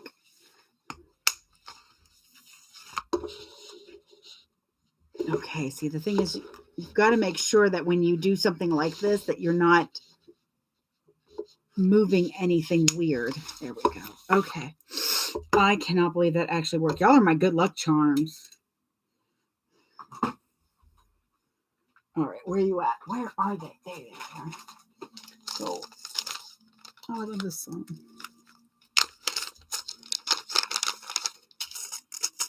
Third Eye Blind. How's it going to be? You know what's really nice and really hurtful is the fact that when I'm on the 90s or the 80s station, when I'm on a decade station, they'll tell you when the song came out. So this was like the year before I graduated high school. And a part of me is like, why do I need to know that? Why do I need to feel that old, that age? I mean, I'm glad for every one of my years. Getting old means that I'm still getting old, but I don't want to be reminded of it.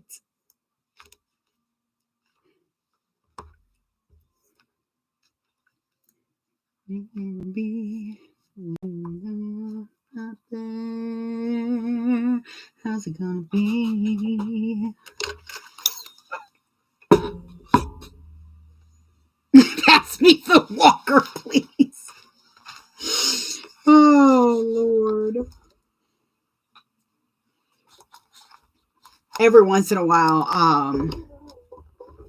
my husband will get, I don't want to say jealous, but he'll get a little envious of some of the stuff that I've done in my life. I've done a lot of stupid stuff, but I've also done a lot of amazing stuff.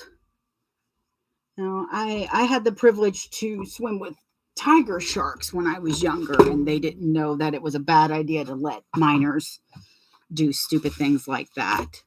I've been bungee jumping. I've jumped out of airplanes. As my brother said, I've jumped out of perfectly good airplanes. But I've also been tased and stabbed, and I've broken quite a few bones in my body, and it's just like no one was more surprised that I actually made it to 40 than me. So I'm like, man, I'm still alive. Holy crow.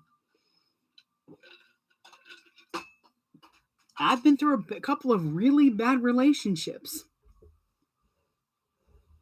Oh, no. Yeah. No. What my husband loves is when somebody says something and I'm like, oh, yeah. Yeah, being bitten by a snake sucks. And my husband will roll his eyes a little bit and go, because I'm like, well, yeah, why would I say it sucks if I didn't know that it sucks? He's like, well, you could probably assume something. I'm like, I could, but I'm not an ass. So, all right. So I've got those. And yeah, I do like it better up there. It does kind of help with that floppiness. I don't feel like they're flopping all the way down.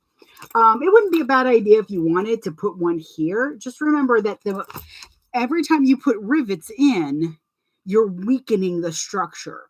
So you want to be careful of that. And I didn't have to put anything behind it because of how thick this already is. Alrighty. Just a little smile. Do. It's a circus song that comes over in my head. Okay, install and set rivets. Done and done.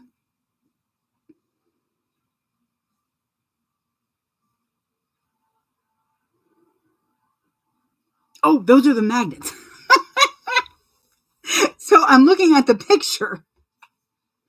And see, I'm like, well, what are those dots for? Are we putting more rivets? Why are we putting rivets there? And I realized that that's the magnets. Oh, hey, sweetheart, how you doing?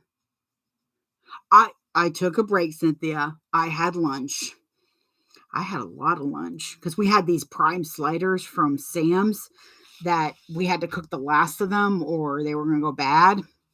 So we each like 3 and I still sent him to work with 2.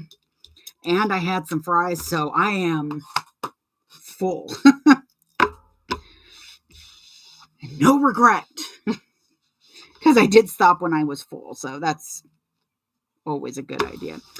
Look what I'm making. Here's the back. We've been to the grocery store. We probably should try to go to the grocery soon. But I have some chicken breasts that I'm going to throw in the pressure cooker with some seasoning and some chicken bouillon. And then I'll shred it and I will end up making sliders tonight with it. And then one night we'll have grits and pulled chicken. And then another night I have plans to make my macaroni and cheese, but I'm going to add the pulled chicken and some rotel. And I'm probably going to stop at Taco Bell and just buy a bunch of their avocado salsa verde because that stuff is amazing. And I hate how good it is because it's 20 cents a freaking little packet. It's so good. I need Jordan Stallion to figure that nonsense out. Ooh.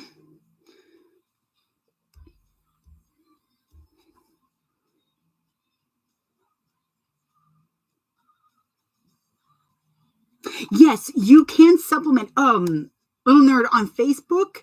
If you look up sublimation for bag makers, there is a group, and they're all not what fell. They are all wonderful. I swear to God, fairies, if that's you again. Oh, fuckers keep stealing stuff. This time the fairies have stolen the car title. We still can't find it. But yeah, sublimation for bag makers. Understand you're going to end up having to you're going to mess up a lot. There are going to be some failed experiments. All I can tell you is go ahead and start with small pieces and small things. Um, like just print a whole sheet, sublimated sheet of just a pattern of like a bunch of pictures or something maybe floral, and just try on different pieces because waterproof canvas likes to melt. I might have figured out how to do it on vinyl because they were talking about it too, and I really want to do it. I also need to put in a vinyl order. Oh, good. Then get all the shenanigans. All the shenanigans. Alex, you got all them projects to get done. Look at how pretty this is. We are all about shenanigans in the bag making world. Okay, so she says to trim off any excess. So that means that you have the chance to have excess. So I'm not too upset now. I'm just going to trim that. Trim that. I'm going to trim this little ear off.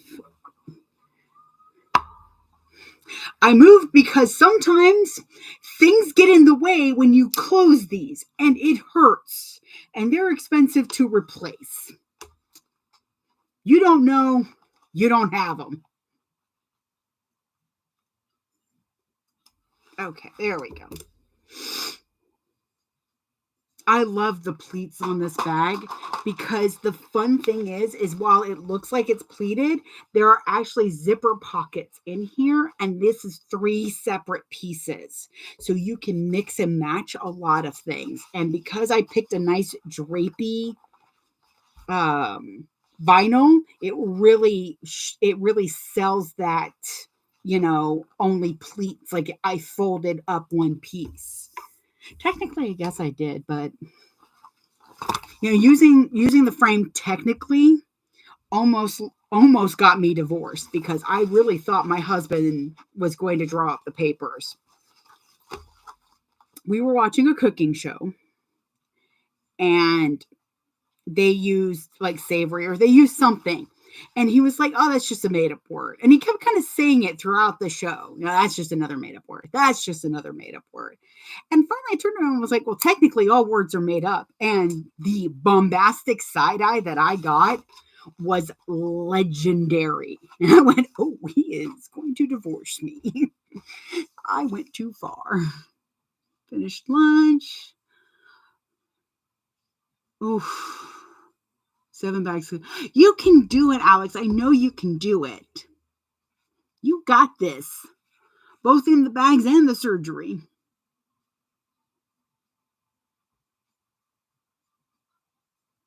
Yeah, I see where you're coming with that, and that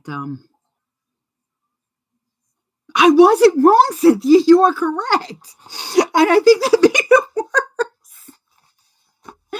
Oh, I think that did not help at all. Okay, so she says to retrieve the front. Normally you have 5. Oh, you do. I do have 5. Okay, so yeah. I don't know what's going on in my life anymore. Okay, so I trimmed off the excess. Gather the bag back, and the 2 linings. Choose which lining you would like paired with the bag front. It does not matter which. Gather clips. So I'm actually going to do the plain because there's so much going on the front. I don't want it to get too bulky on one side. So what we are going to do, we're going to gather clips because Alexis said gather clips. So clips have been gathered. Clip the straight edge. So it's okay. So because we're going to do that, I'm going to take a moment and grab the right utensil.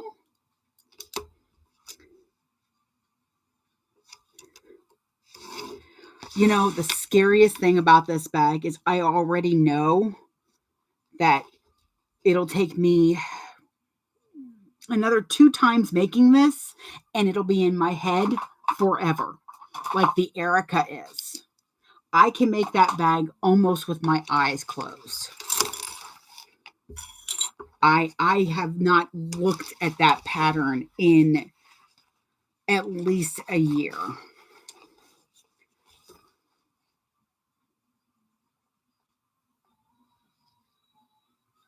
Oh, see, I understand that.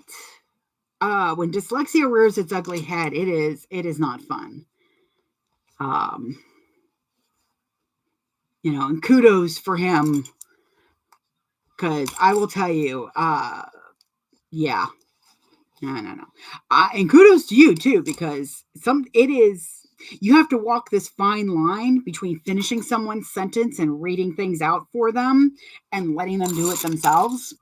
Because I dated someone with that, and she was amazing, but if you tried to help her,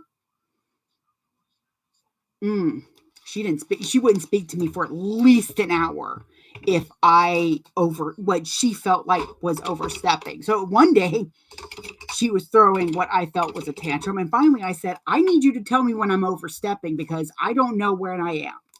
I'm just trying to help you. It's what I do. So and it's the thing that I say in just about whenever anybody asks how how Aaron and I haven't had like any, well, we've had one terrible fight, but that involved really cheap margarita mix, pre-mixed margaritas, and it was like $6 for a handle, so it wasn't good.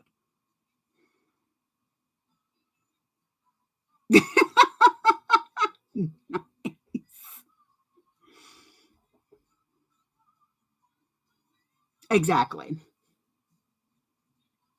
No, and I told my husband this too. Nobody really likes to be wrong. Nobody likes to be wrong. Nobody wakes up in the morning and goes, gee, I hope I'm wrong on everything in life. Because nobody likes to be wrong. You can't tell me that. But that doesn't mean that you got to be a jerk about it either. And that's what, as long as you create an environment where your partner feels comfortable with saying what is on their mind and isn't going to be chastised for it, it's a lot.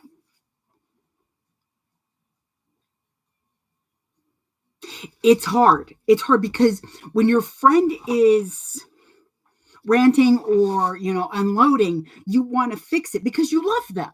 You don't want your friend to be upset. But a lot of times all they want is someone to hear how stupid their coworker was today. And it's difficult, and I'm trying to get better at it with my husband too, because again, I've been a manager. If I put together all my time as a manager, it's definitely longer than he is even now. But it's just a matter of,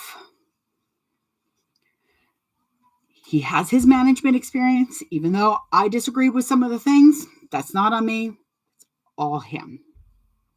And it's fine. It's fine. Why does that look different?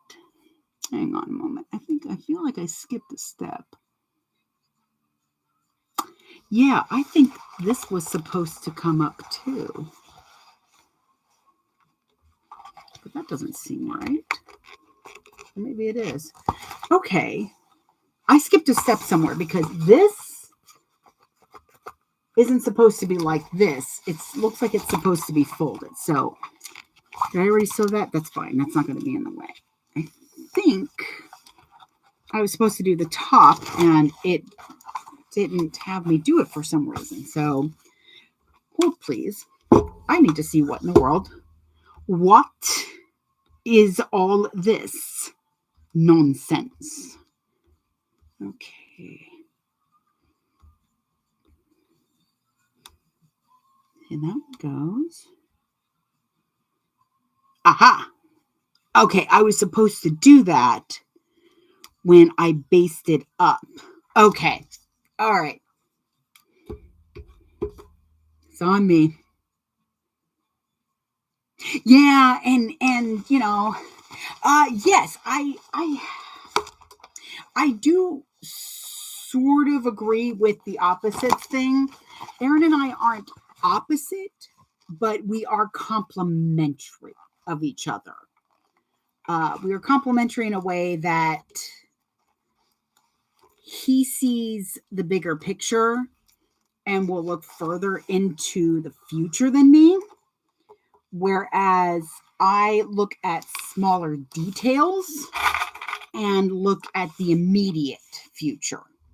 The immediate now is more like it. Okay, so I've got this fold, and we are going to fold it right to there. That looks about right.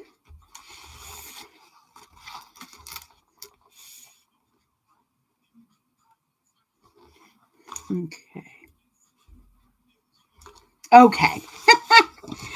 Oh, this is sometimes what happens when you don't quite read the instructions.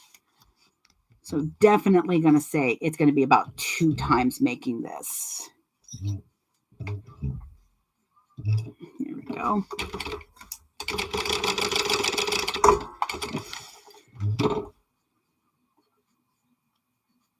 So we work really well because he's able to have me kind of pull out my vision and look at what could be going wrong, whereas I'm looking at what is got the chance to go wrong, what can work now. He has all these great ideas.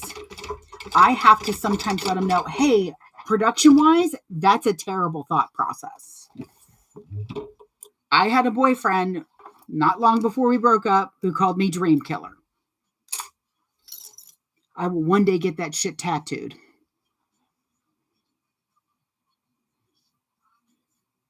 Oh, Libra. Okay. See, Cynthia, I do that too. I look at both sides of things, and I will tell you, one of the bad boyfriends, boy, he did not like that thought process at all. Okay. All right, now I got to go back to where I was because I missed a part of the step. All right.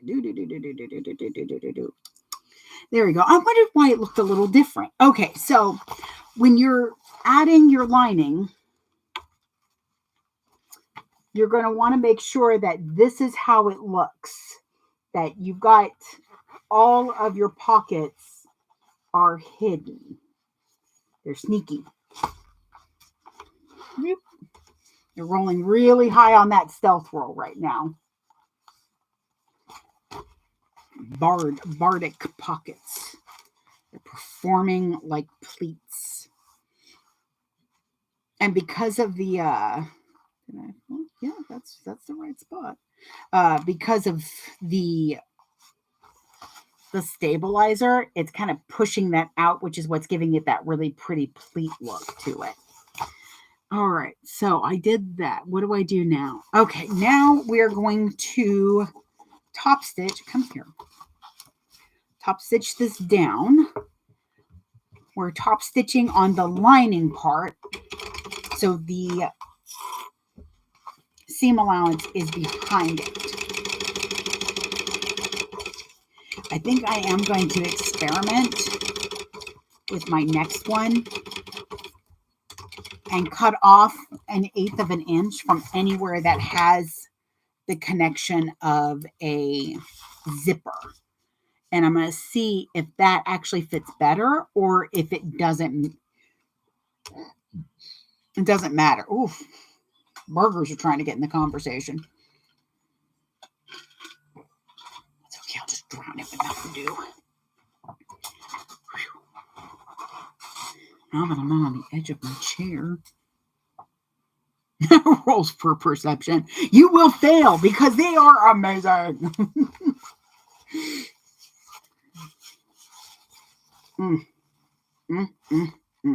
Yes. All right. So what we're going to do is we are going to, once again, we're going to trim these edges just a smidge. We're going to trim out some of this corner. You want to make sure that you're not cutting any part of your threads. But we're going to just cut off a little triangle. Isosceles, I believe.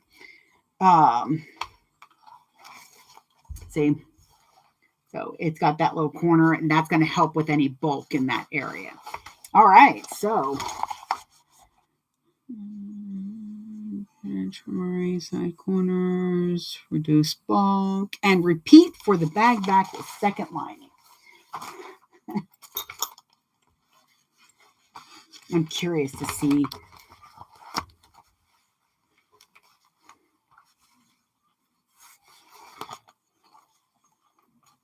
And see, only because there was a zipper on the back does this all match up with the front. Definitely not high enough. Oh, see, I think you would appreciate one of my vinyls. Where are you at, vinyl? Oh, Madre de Dios. Why, God, why?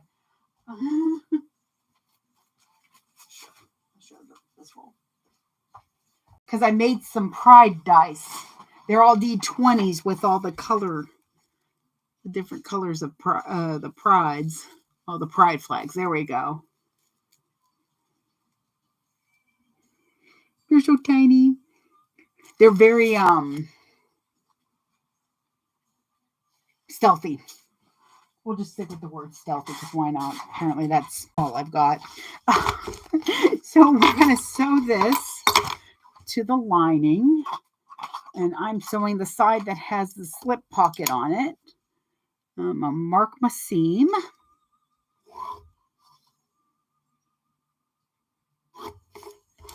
I've got Bon Jovi playing in the background. Got Blaze of Glory going on.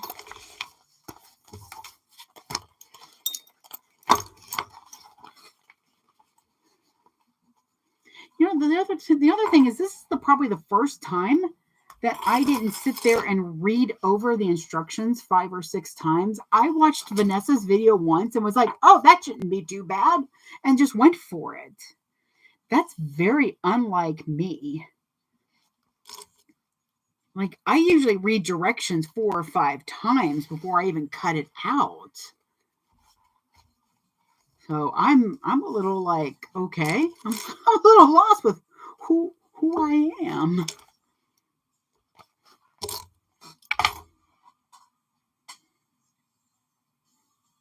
Oh, that sounds so cute. I have got to get a vinyl order in. Because I had a friend of mine who designed some super cute, like, adorable pattern for me to use as like a lining. And I really want to get a couple yards of that as waterproof canvas. I also need more lining for my carpet royalty bags. I mean, I'm starting to run out of stuff and I don't know what to do.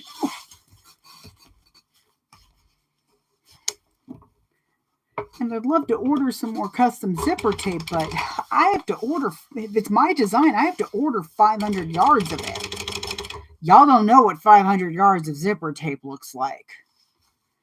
I still have nightmares of being buried in zipper tape.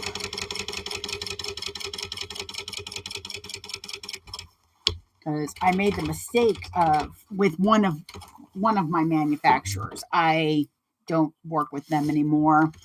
I told them that I wanted it to be custom, but apparently I didn't order enough for it to be custom, and because of that, they were selling it to other small businesses. Yes, it is. And I'm finally down to like, I think 200 yards of the Soot Sprite zipper tape.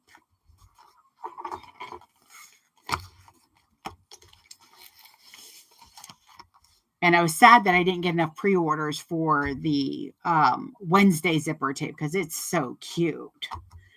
Because I drew all the little like things all over it, the hand. Okay, so I got that. All right, your two pieces should look similar to this now. Yep, that's what they look like. Awesome sauce. Yes, I have two kinds of Soot Sprites, actually. I have what I call the monochrome, the sprinkle sprites. So it's just kind of like blacks and grays and white eyes. Then I have the Sakura ones, and I'm thinking of doing I've already designed a Christmas one. They're so cute. If you get a chance, definitely make sure you're in my group, my Fat Rabbit Supplies group. That shows all of the, gotta make sure that's open, all the different designs that I have on hand already. Like the webbing's in house. I don't mind getting 200 yards of webbing because webbing goes like that. In fact, I really should have ordered some more Soot Sprites. Maybe I'll do a pre-order for that. See if I've got enough interest to order more. We shall see. All right, what does it say now? Now start with a line. Okay, so I made sure my back pocket zipper is open. Now start with aligning the middle seams where the exterior meets the lining. Oh, okay. Clip layers right sides together. Work around the rest. Clipping, clipping, clipping. Oh, clip the pocket line out of the way. Okay. Trim down. Make sure to use pinking shears. And then birth. Okay, so we're going to work on that because that's going to take a hot minute. Yeah, we can definitely talk about unloading some of that zipper tape because I've got both. I've got the Sakura Sprites, the Soot Sprinkles, and I've also got the bows from the Senshi bows from Sailor Moon. And all three of those have matching webbing. I would just have to reorder the Soot Sprites one, the Soot Sprinkles, the monochrome sprinkles. Okay, so here we go. First, let's make sure we're lining up the right ones. Okay. Oh, Nikes. What was that? All right, so what we're doing is we're lining up the lining pieces first. Hey, girl.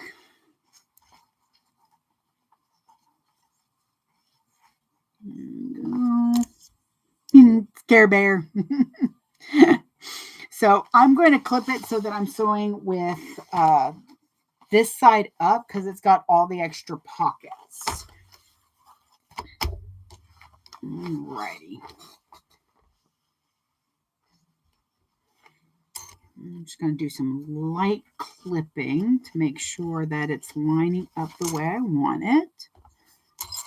Now, this does have darts at the bottom, so you want to remember that. There we go. Lord, my back. I think, yeah, after I finish this, I am going to...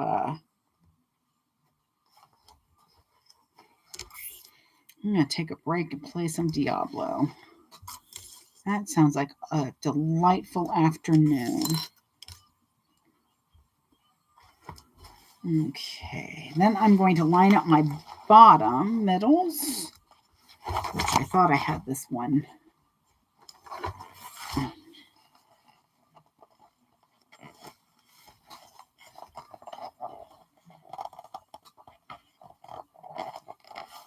Want to call me baby? Just go ahead now. If you like to be baby, just go ahead now.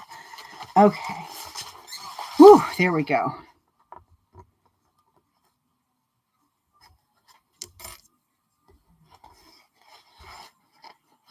So with darts, you don't want to try to flatten it. You want to go round in the curve as much as you can. So it's like a little baby bowl.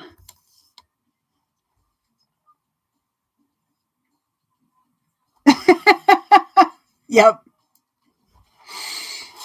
And whenever I order a new design, I usually get a zipper sample. I didn't this time with the Kirby, and I'm kind of sad I didn't. So I might just open a pre-order for it.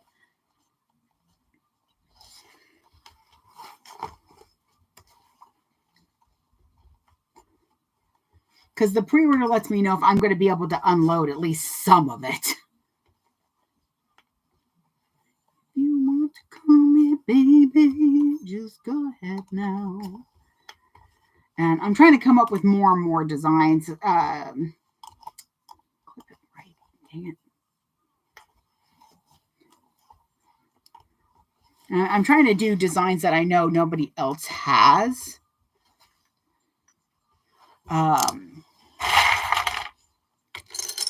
I need to talk to Kelly and see if I would be able to use the ducks, the has-been ducks, or what I need to do to get a license to do duck webbing, because I really need some duck webbing in my life. Because she did the cutest thing. I've also got like pattern weights on there. I'm going to put custom ones. Oh, now the clips.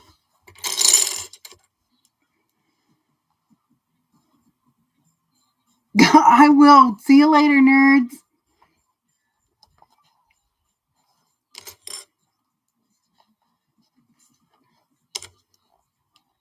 Sugar. Gotta make sure that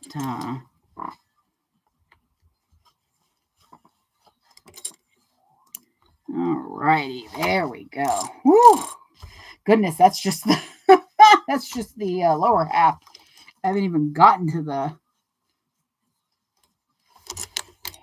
Okay.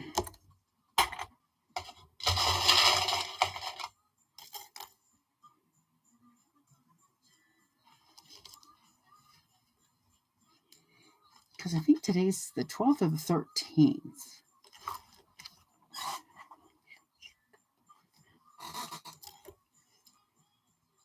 Okay. Now, here is also another option. If you do not feel like your materials are going to let you turn through this hole, if you think that this hole is just not going to do it, my materials should be fine. Everything I'm using is pretty squishy. But if you have a thicker material, sew down to here, to each of these corners, not all the way into the curve, and turn it from here. Then pull that bottom through here, finish sewing it, and then seal this pocket. I'm actually really tempted to go ahead and do that anyway so that I can show you what I mean.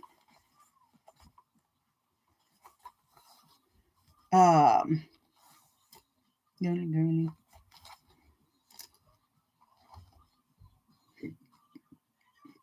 I mean, it wouldn't be a bad idea. I'm going to show you how to do that. That sounds like a good idea. So I'm going to start, there's a little point here. I'm going to start just a little bit above it. And I'm going to start sewing there. I am also doing, yeah, that'll still work. So I'm going to do what I call a tacking seam allowance. I'm going to tack this down at 1/4 of an inch.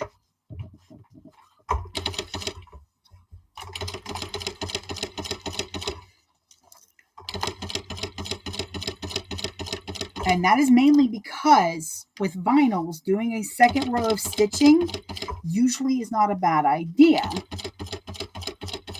It will alleviate some of the pull that you might end up with. So I'm just carefully going around at 1/4 of an inch, trying not to push the YouTube video out of the way, making sure that my seams are staying together.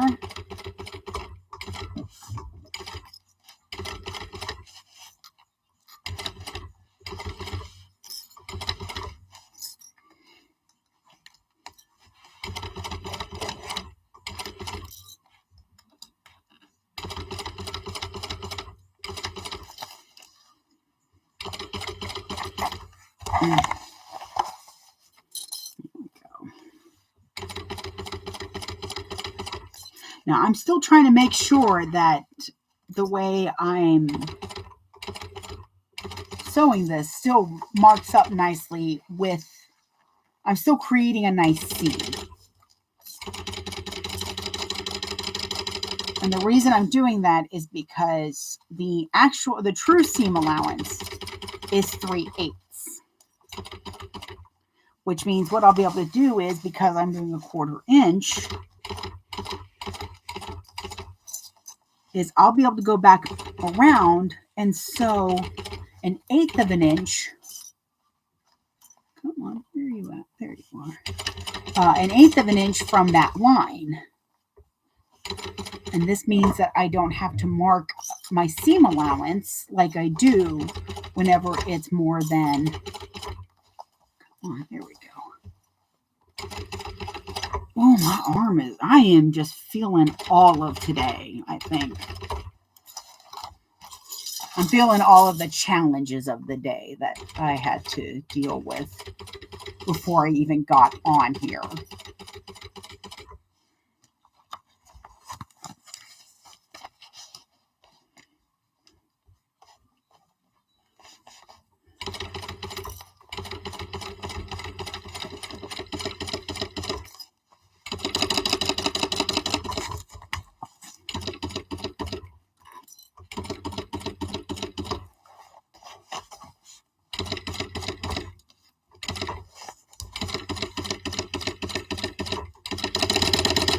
Okay. So I'm going to cut this thread because what I want to do is I am leaving open this bottom to turn. Morning. Yes. An afternoon one. Because I am so excited to finish this bag and I really wanted to do it today. I'm going to get all of my clips, maybe. I'm going to throw one on the floor, apparently, for the fairies. There we go. Oh, okay, YouTube. So now I'm going to go a little bit more than 1/8 of an inch on the lining. So it's going to be bigger than 3/8 of an inch. The reason I'm doing that is because I want it to be a little bit snugger.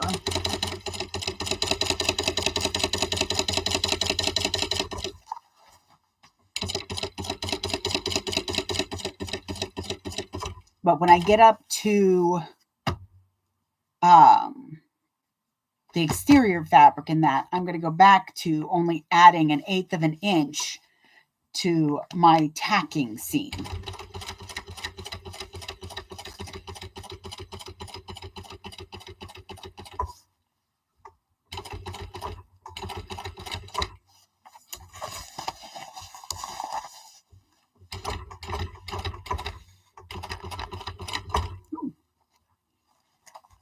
There we go.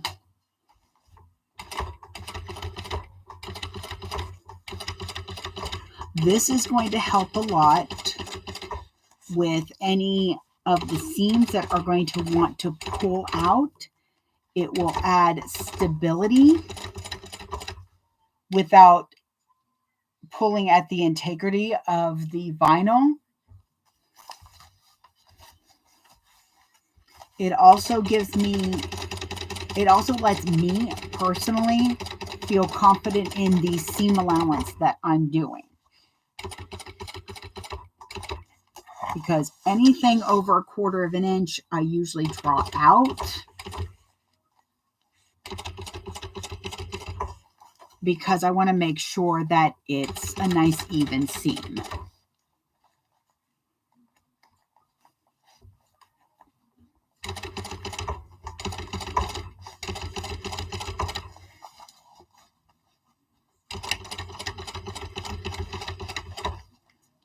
So by doing 1/4 of an inch, if I do make a mistake, it's not that big of a deal because it's not the true seam allowance. And then I can do 1/8 of an inch. Come on.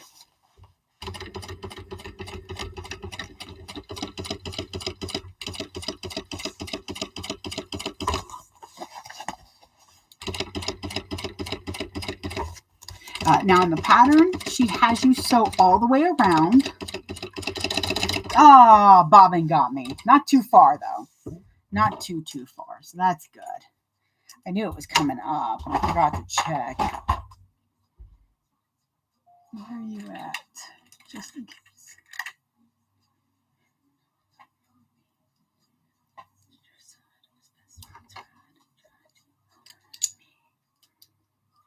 Oh, yes, son, I'm talking to you. Oh, yes, son, I'm talking to you. Okay, there we go. So I didn't cut my thread. You can if you want. So all I'm doing is I'm keeping my foot lifted, getting back into the position. I'm going to go back 1. I'm going to pull up my thread, go back into the stitch before, and then just go back to stitching.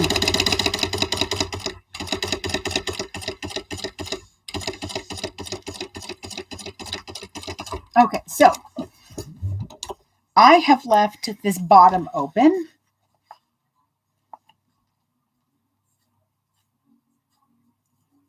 Just like sometimes the bobbin got you. Yeah, I mean, bobbins are assholes. I now kind of want to make the most inappropriate sticker in the world. It would look a lot like a bobbin, but the wormhole bucket from AMC. Before we pull this out, before I birth this, I am going to go through and on the curves, I'm going to cut into them, being really careful not to cut my stitches.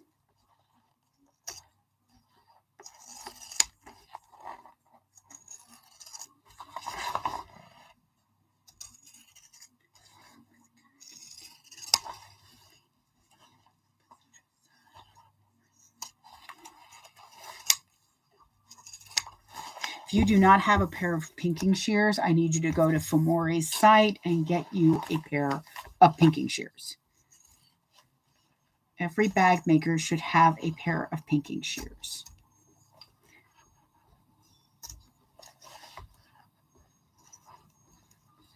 And I recommend the ones from Fumori the most because,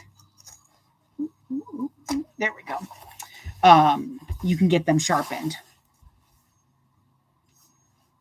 Yeah, do it. Definitely do it.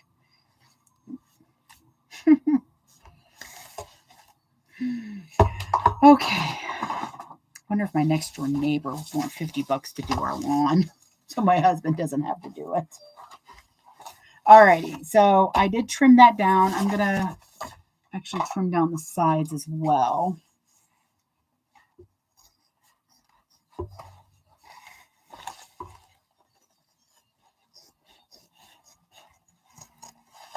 I'm not going to worry about trimming my lining mainly because of the fact that it's a thin waterproof canvas. And I really want to make sure that it doesn't get, that I don't ruin the integrity of it. Take away the stability. There's the word I want to cut. Words.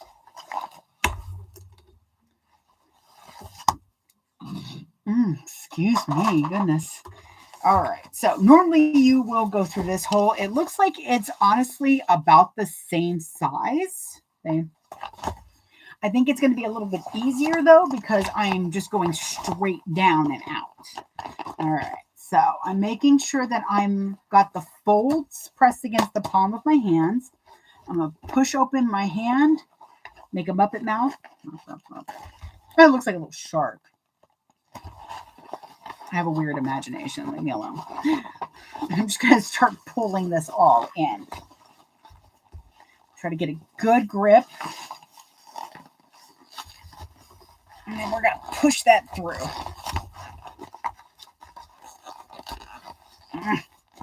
I am not gentle when I birth my bags. Because if it's going to break, I want it to break in my hands right now. This also kind of helps my psyche a little bit. Like, it helps my mental health to know that it didn't break, which means I did something right, which is awesome. Yay me.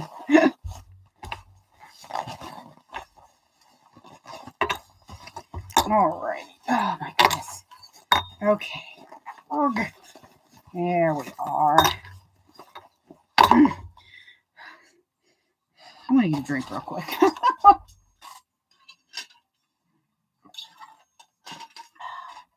Another reason to use a good drapey, come on you, vinyl is so that it's not going to wrinkle or stay wrinkled, I guess. Okay, let's get those out. All right, now we're going to start working on the folds.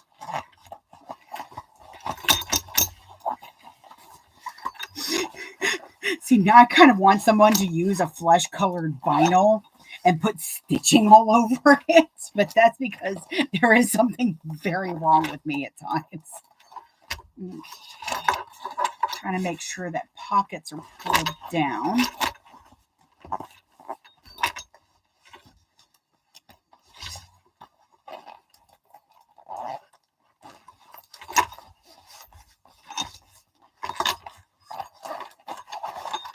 There we go.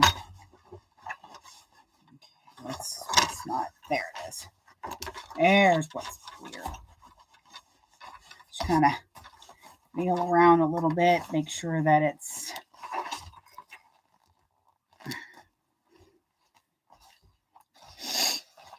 all right. Ta-da! Ooh. It got warm in my house suddenly, so I'm gonna have to turn on the AC, I think. Pop a fan out there.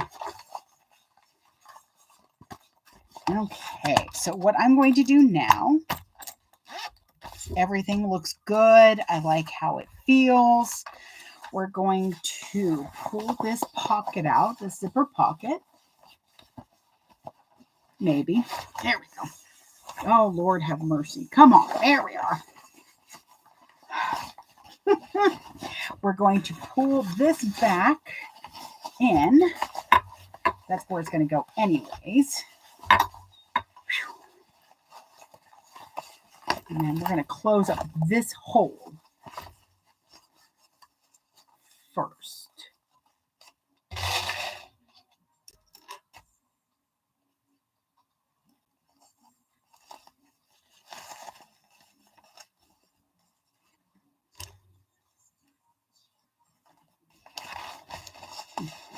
George Michael. I miss George Michael. Okay. So now we're just going to continue our stitching. So we didn't stop.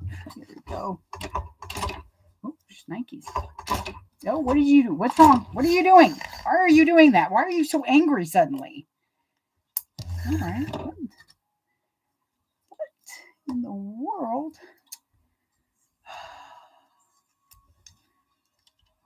Okay.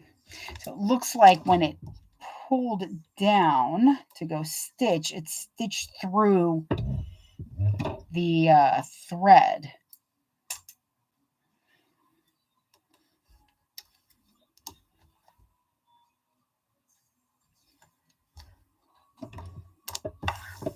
Okay.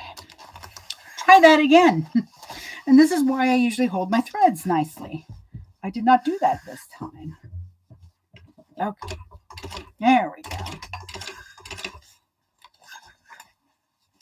So just like closing up any other pocket, except this time, there we go.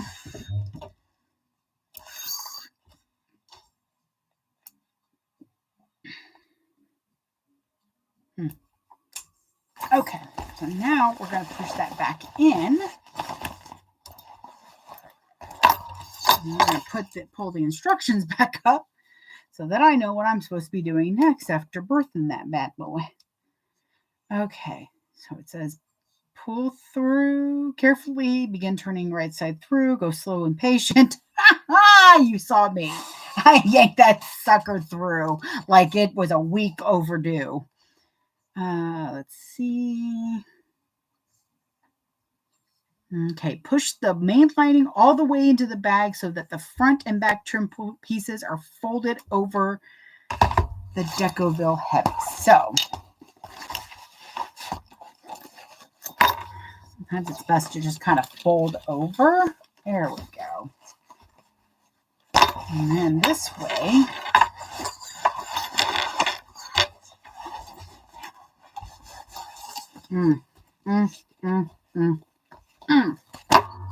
Oh, snap.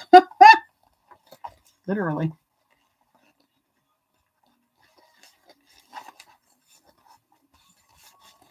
Okay,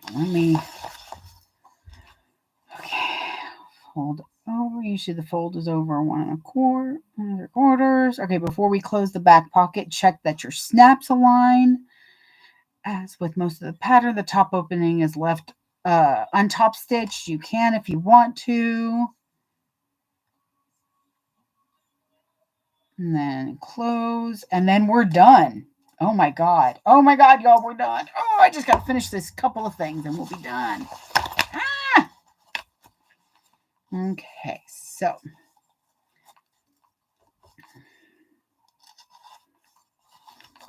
it's so interesting. I used to be so concerned with like when I close these pockets that I close them with a colored thread that isn't going to be noticeable. And now I'm like using this bright bloody pink, this bright freaking pink to top stitch this pocket close.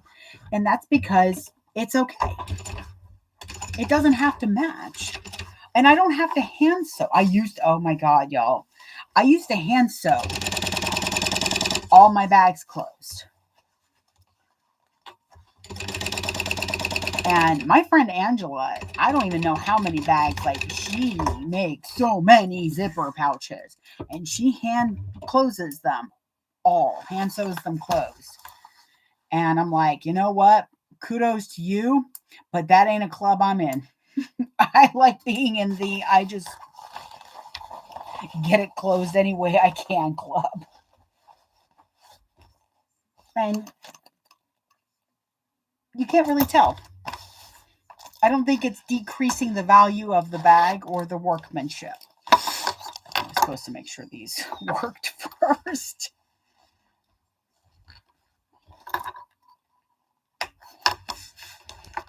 I don't know what I would have changed.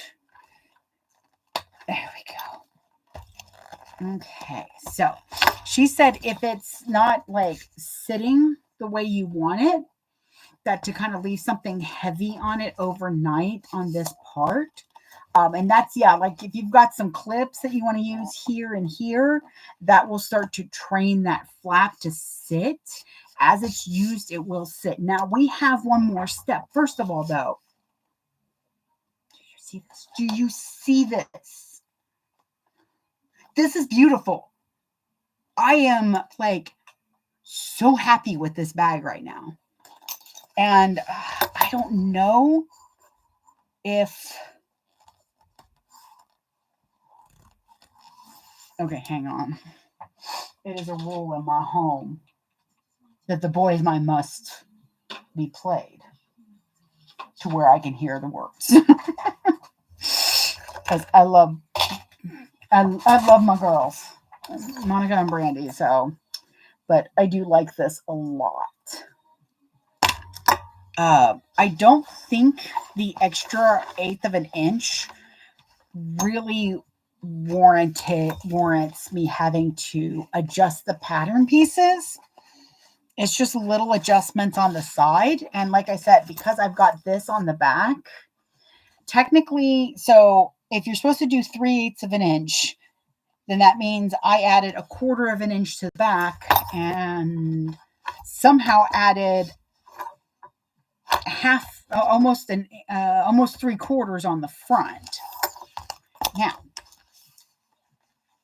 I need to add in the other side of the magnet. And I'm going to cry if I mess this up. But I have faith. I have faith. I just have to find the pieces. Where did they go? All right, so there's the webbing with this. Here's that. Aha, found it. Okay.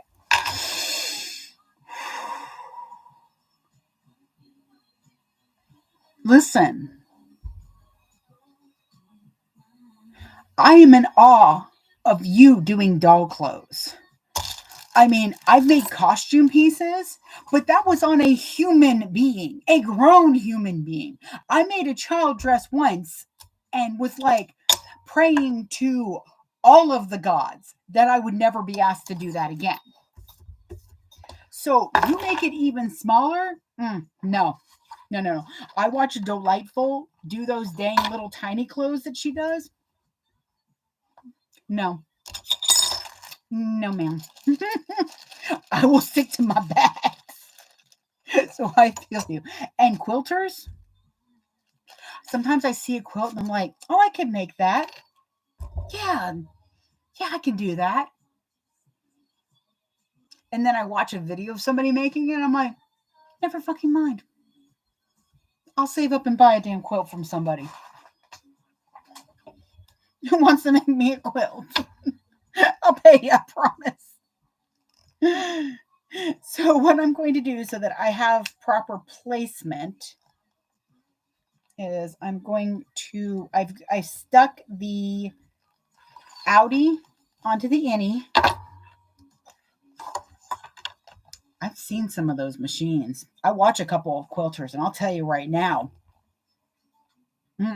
no, I'll stick to my bags. Once again, I'll go make myself a t-shirt, but that is it. Though I will say I have a cute little dress shirt that I made. And whenever anybody compliments me, I'm like, I made it. You know, I will say that is a lot of fun. All right. So I'm making sure.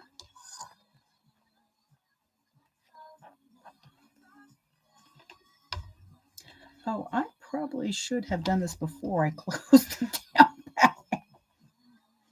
Okay, so that actually will work. I just need to put that down just a little bit more. So let me, because I already punched the holes, which is a good thing. Oh my God. Now, I will also say, it is so soothing to watch them make those quilts, to watch Matthew bust out that machine. Actually, Matthew usually does the all that weaving. God, I want to do that so badly.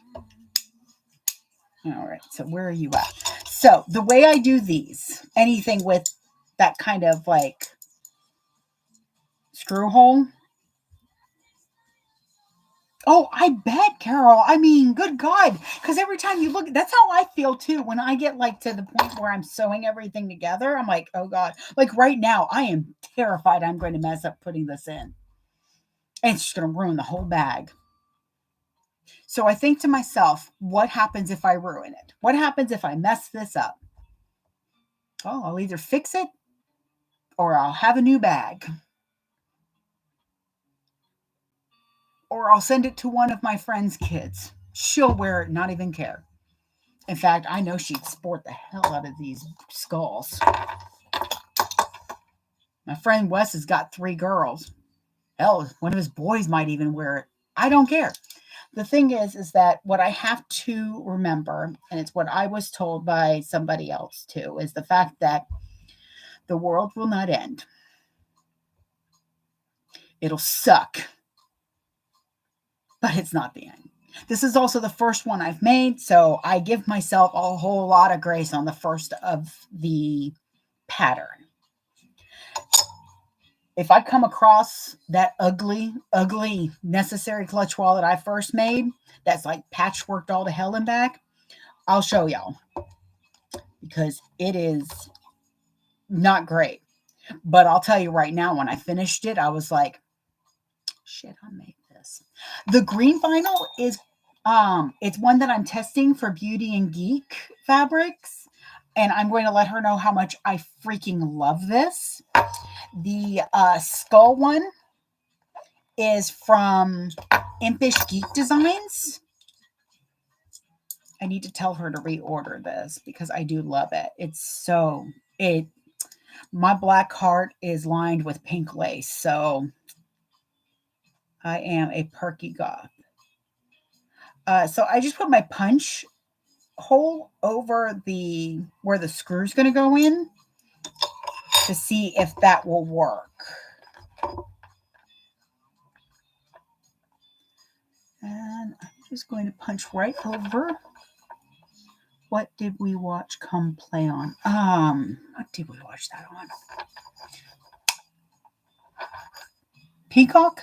I want to say it was on Peacock. I wanna feel like I did that day. Take me to the place I love. Take me all the way. Feel like I did that day. Here we go. Take me all the way. Aaron works with someone who also likes horror movies, so when we watch one that we enjoy, he'll let her know.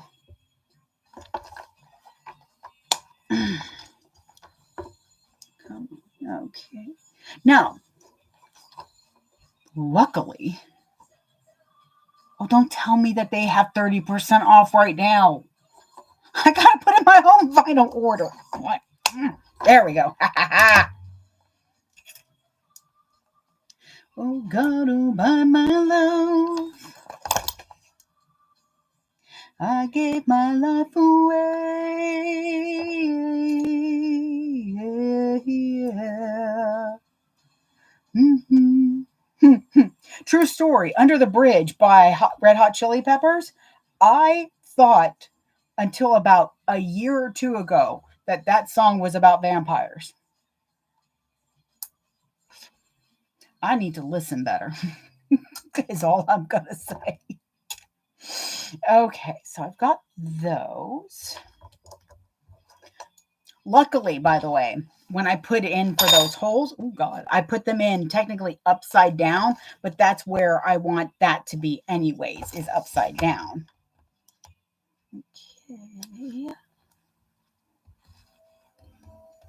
Okay.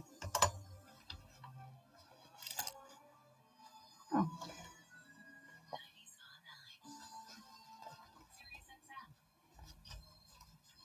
We'll just match those up for right now.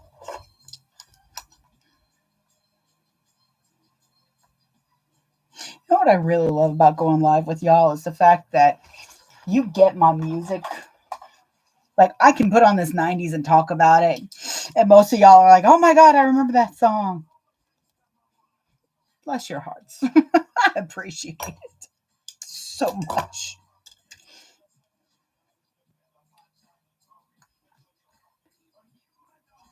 Okay. Now, this is the first time I've used one of these plates. So here's hoping I know what the fuck I'm doing. Okay, so I need this piece now. And I put it in here. I'm going to put that there for a moment. I'm going to put, oh, I guess I didn't. Well, yeah, I did because, okay, so I think I need to do this first.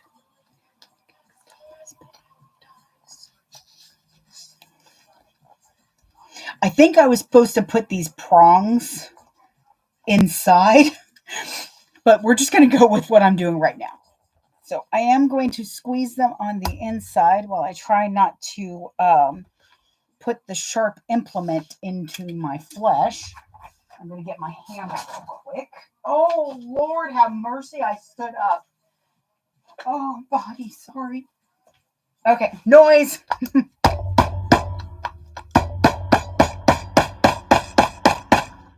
All right, that should do it.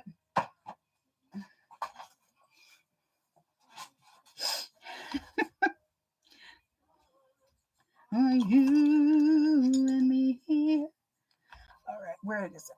So here is my screws. And, nope.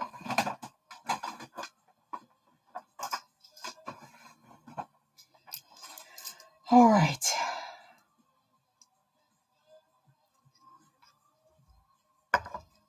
Oh, that's not going to work that well. Okay. Money and the power, minute after minute, hour after hour. In the kitchen, no one's cooking, but nobody to teach me. Could understand. How could they reach me?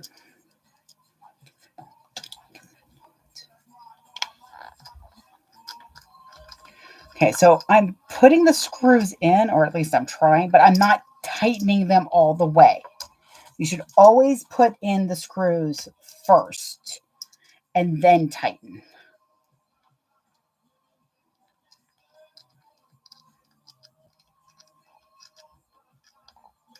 Now, I'm not sure how this is going to look with the fact that it's not all covering.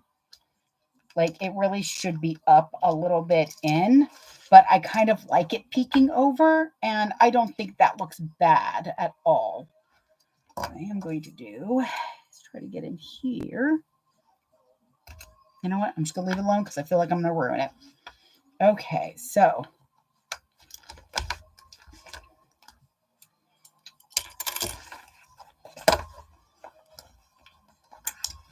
yeah, I'm going to have to train the flap, though.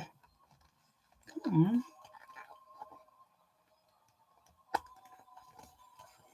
Oh, I see. Because you see,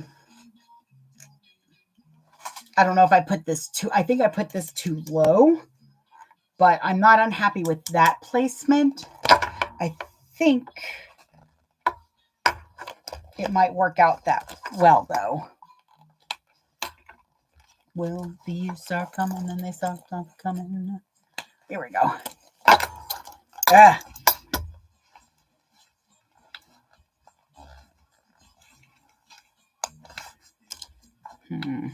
Because it's a strong enough magnet. I think I need to... okay, I see what it's doing. Yeah, I think it needs to be low. I think I need to fix the other because I really do like how that looks.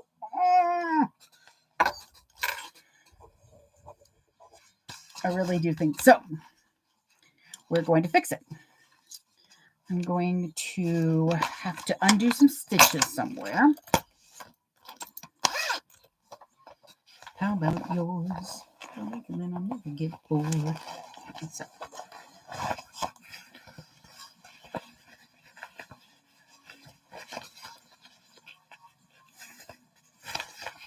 So I don't think I've ruined the bag. I think there's a way to fix it. I just need to fix it. Okay, so first things first, we're going to go ahead and undo the stitches here.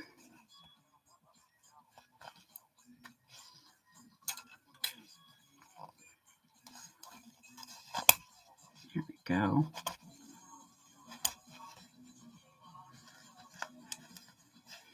And what I will do,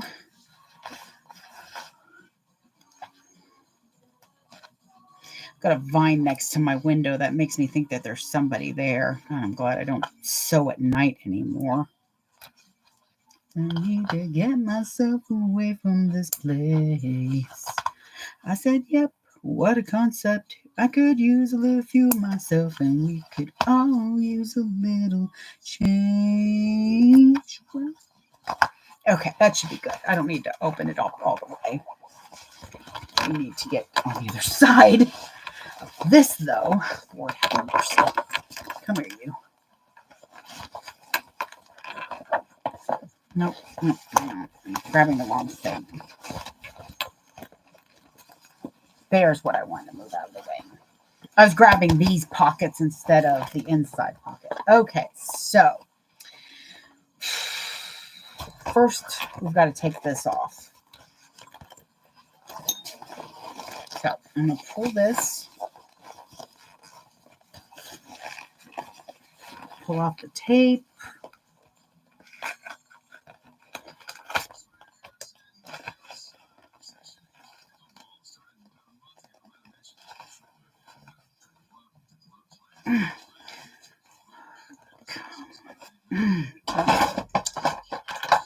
Oh.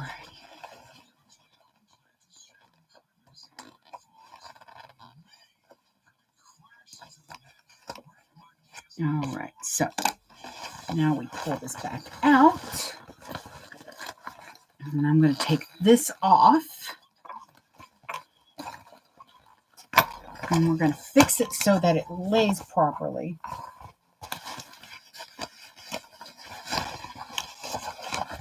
See, things can be fixed. You just got to be willing to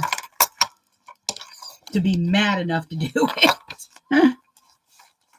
Okay, so what I'm going to do is I'm going to clip this.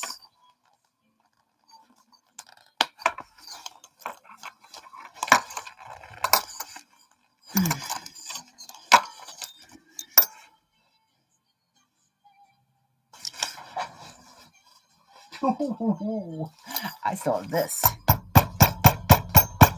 Ow! I almost got my finger. I clipped the nail just a smidge, so I'm okay.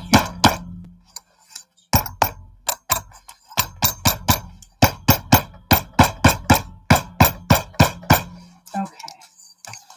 I think that's going to help let it sit properly. All right. Now I'm going to press this.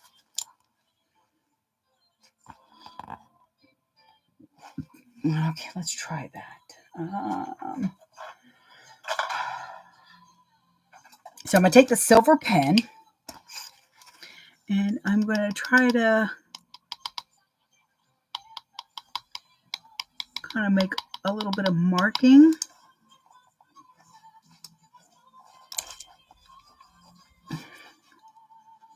There we go.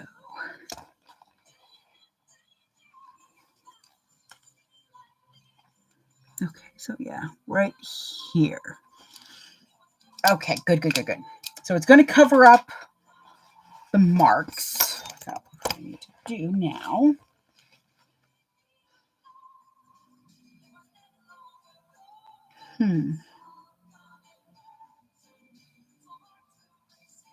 Okay, I have an idea. It just means that I would have to, is there a dent in that?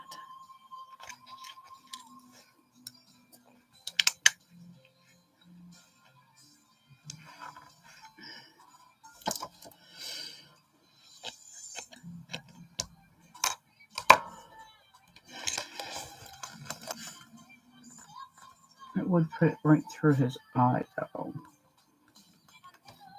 So I have rivet magnets. So I could just go through the whole thing. Okay. I think I'm going to do that. What did I do with the washer? I'll just put it over there for right now, I suppose. So that just means that this, oh, there it is. that this magnet here will go in with those, and I'll have to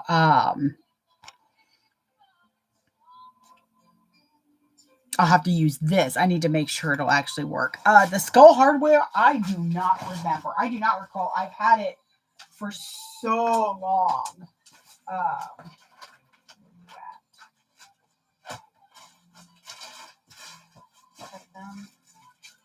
Doggone it. Please tell me I have rainbow. Oh, don't make me make this work. No, there it is. Yes. Okay.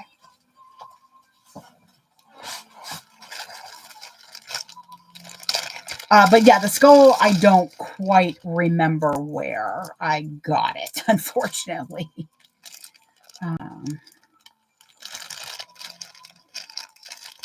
So I kind of want to make sure that this will match up with it. Ooh. Ooh.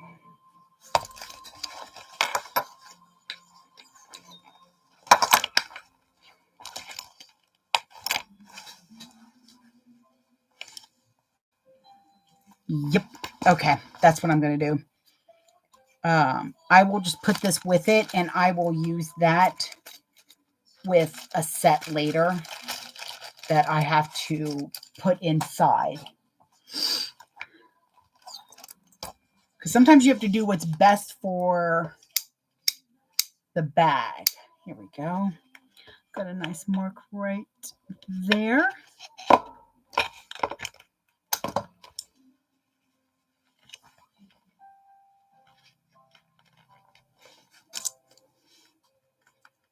It actually kind of gives the skull a pupil too. See? It's kind of like a googly eye. I sort of love it. Yeah. Okay, let me... Won't need that. I felt like something was on my face. Won't need that anymore. Come on, you. Okay. All right. Stay. Yes, that's the right one. There we go. Time.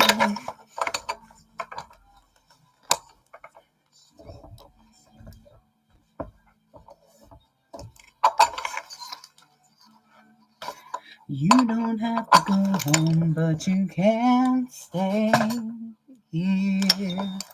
Oh, yeah. That's already feeling better, too. Where are you at? There you go. So, nice little googly eye. Now, the rivet magnets I get from Cam Snaps. Amazon does have some. They're not the best. I haven't yet to find ones that are as good as Cam Snaps. But I am already much happier right now than I was a few moments ago. It even covers up the cut lines. And now we have a finished bag.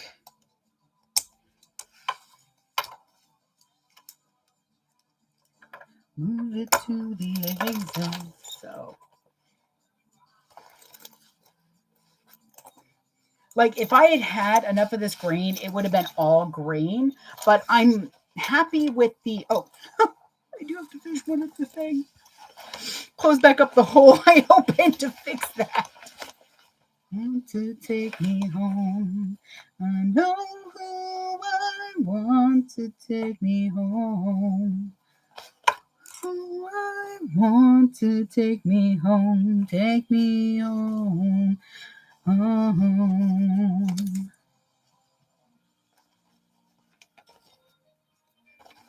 Okay, I'm just gonna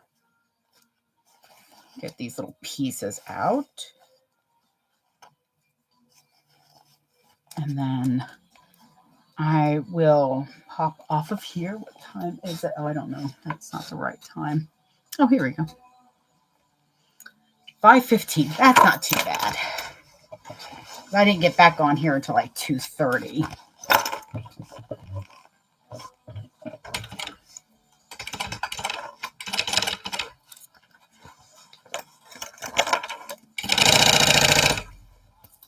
I did one time, by the way. I have once, maybe twice, sent out a bag in the beginning of my career with the birthing hole open. Thankfully, both were very understanding, and I was able to FaceTime them and kind of video chat with them and show them how to close it up. I was like, y'all can send it to me. I promise you. I'll send you money, or I'll send you enough to reimburse you for shipping, and I'll ship it back. And they're like, nah, not that big of a deal. I just want to know how to close it. I'm like, perfection. Oh my God. Okay, so here we are. I am in love. I will be making many more of these, and I can just about promise you that in about 2 of them, in about 2 more of these, I will not be worried about instructions in that. I can't say, I do like that there's just that one slip pocket there and then the big pocket. Oh God. Oh, that satisfying click. I love the satisfying click because that means you're come on. Where's my satisfying click? This clicked nicely, but that's because cam snaps don't play. So it does need to sit a while like this. I can see why she had you do the rivets under here. The name of the pattern, this is the Fibi fold over from Rosa. The rewatch on YouTube has the link to it, and I believe the rest of today it is on sale. However, I will also be very honest and very blunt. I pay full price as often as I can for her patterns because, and I hope she sees this, Alexis, shut up and never stop stopping because holy crap, I love this bag. It's so pretty. I saw Vanessa make this bag and I'm like, okay, I don't see myself like wearing it, but now I'm like, do I sell this? Do I keep this? Is this my summer bag? I kind of want it to be my summer bag. Oh, I love it. So we've also learned a couple of lessons. It's okay if it overhangs, but you're going to want to do everything afterwards. But I think everything was worth it for that little googly eye right there. I'll show you too. Look at that googly eye. Oh my God, I love it. I love it so much. All right, y'all. I hear Diablo calling my name as well as my bladder is like, what is wrong with you? You've had 3 giant waters. Okay. Just a little crooked. But so I'm going to put a book here, something with some heft, so that it can start to push down this flap a little bit. What about purple? Okay. But I do love it. All right, y'all. It's Diablo time for me. And flap training for that. And I am out. So first, goodbye Instagram. I will share that in a moment. Goodbye YouTube. I'm going to put that just right there to end the stream. Boop. And TikTok.